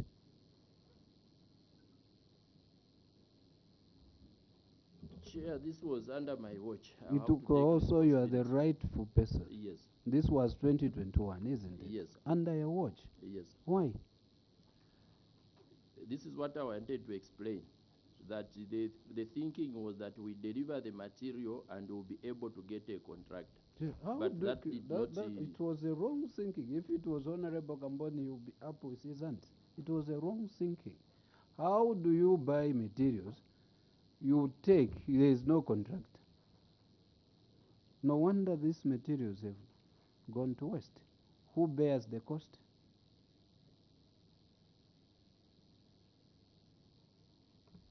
Chair, of course, somebody has to bear responsibility.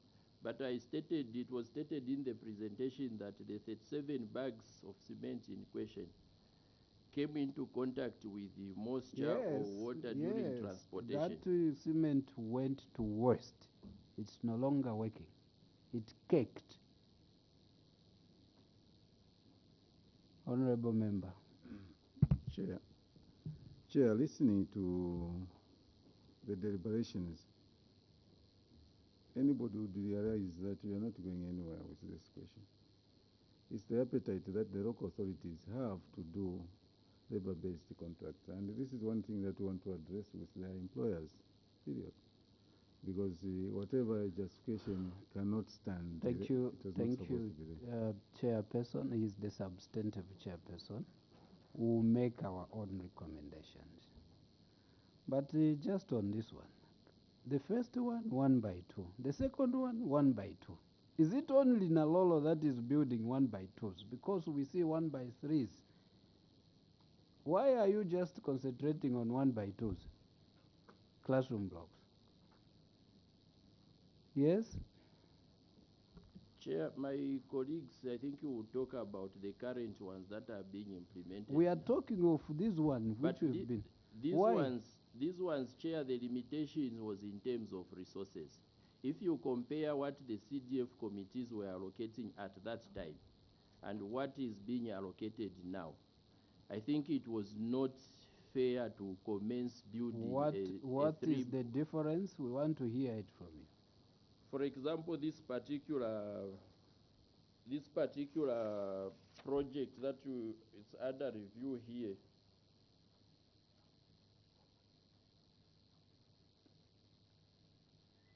You are saying what was happening then and what is happening now. Tell us. I think now like I said, Chair, the colleagues will be able to state on the current projects. But I think now we are having about 700,000 thereabout as allocated to a classroom block. But before that would have in the range of 200,000, 250,000 as allocated to a classroom block. And hence, you could not implement on a full contract because the community wanted you to finish a project. So in order to stretch that you could finish a project, you do tend to go the labor-based way, which is not appropriate at the end of the day, I think. Honorable Kapampi, Honorable Nyambosi, those who will be Chair, thank you so much. Yes. Don't forget that you are addressing members of parliament who have got constituencies, and what you have said is wrong. We used to have 1.6 and we could still do 1 by 3s, full contract and finish a project. I submit, Chair. Chair, page 13. It is starts from page 12. Failure to settle staff and other obligations. I will not talk about the statutory obligations, which stands at 1.3 million. This is a very worrying situation. Chair, I'll refer to the table on page 13 and the action taken. The amounts, if the figures stated there, I'll just go to the action taken. Number one, the management has been settling staff and the other obligations first come, first save basis, apart from the other officer who retired. I will not go into the detail. Fast forward. Number one, leave days, which according to the table chairperson stood at 17,900. They have said leave days has been paid, leaving a balance of 3,191. I just want you to refer me to the evidence to show that you paid, and you have said the Appendix 8 explains. On leave days, I want you to refer me to that evidence. 2, chairperson settling in allowance has been paid on first come, first serve. Again, I want you to refer me to the appendix on settling in allowance. 3, terminal benefits. Management has started paying the retired officer in accordance with the revised payment plan, and 245,000 has been paid so far. I'll end there. I just want you to refer me to the appendices that you have paid these people. I want to see the evidence. Thank you very much, Chair. Where is the evidence? CS, the treasurer. 8B. Yes, the are ledgers. The last 3 pages, 4 pages. Yes.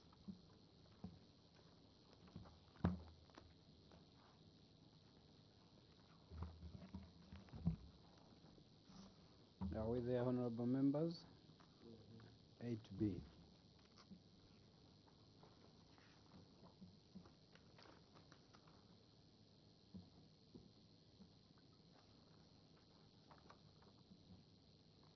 The last 4 pages. The last 4 pages. Chair, maybe the question is, Treasurer, can you read me a line where you said Mr. Nyambosa was paid 245,000 so that I can check? Because what evidence we are looking for is when you pay a retiree, there's a payment voucher that he signs for, and you're supposed to attach a photocopy to show that this is where he was paid and this is the thing. Now, Treasurer, what is help coming, me what is line by line on leave days, terminal, where on your ledger it states so. We have names. Hmm. Mm-hmm.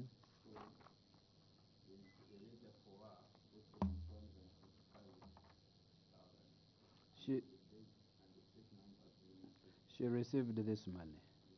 Where is the evidence? That's the question. You have all these people. They have received the monies, isn't it?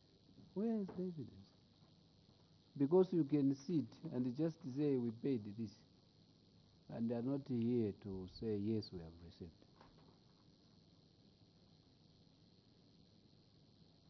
What to make this committee believe in you?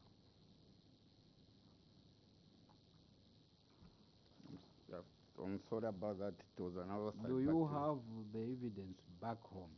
Yes. Of those people who are collecting and they're signing? Yes, sir. That's what we normally need. Why did you leave it in Alolo?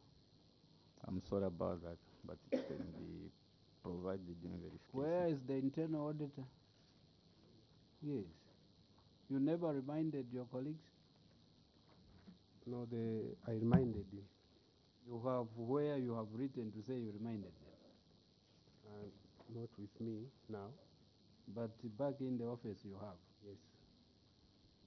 Here we don't just deal with the lips. No.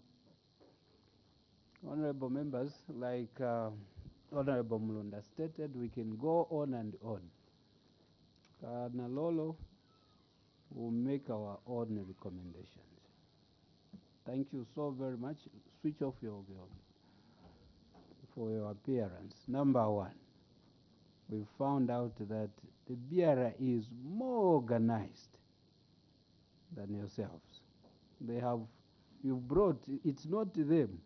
You brought all documentation from BRA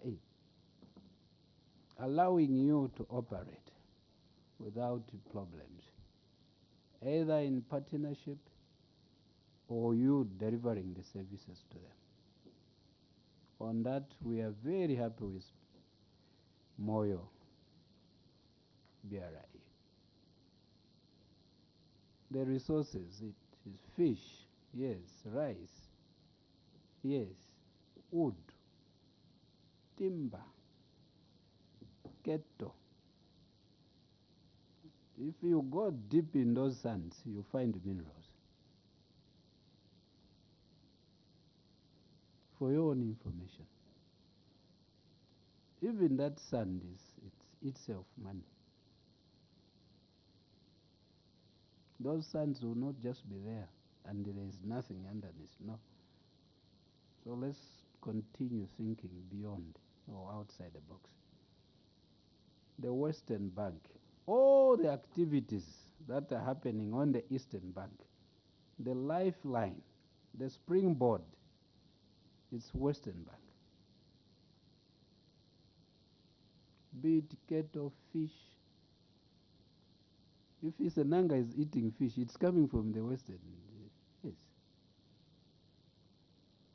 Mongo. So you have all what it takes. We are happy you are now saying the ministry has, or the commission has given you, the revenue collectors to go that way.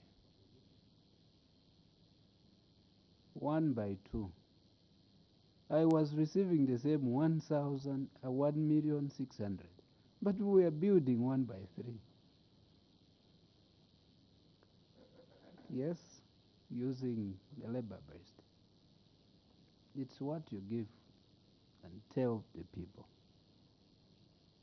It has its own challenges.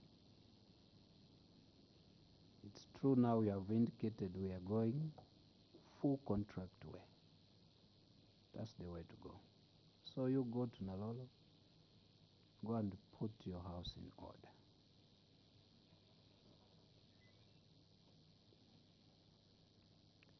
Before we remove the powers, I would love to hear a word from the permanent witnesses. Thank you, Chair. CS and your team, we take note of your submission, most especially on the documents that you've said are available for verification. We shall notify you when we'll be coming through. Kindly ensure that all the documents are in place even as we come through. Thank you, Chair. Internal auditor? Yes, with your team, mine is just to emphasize that you should improve on your internal controls, especially on the revenue mobilization, project management, and debt management, just to enhance the overall operations. Thank you.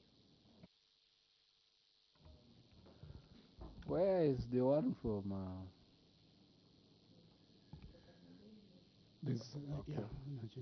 The ministry. Thank you, Chair, and the Nalolo Town Council. Just as the committee has guided, we need to go back and interrogate our revenue base. And key for you is to see how much you coordinate with Senanga and Mongo, because those are exit points of much revenue streams from Nalolo. The ministry is available to guide you where you have any challenges. Chair, we want to submit as a ministry.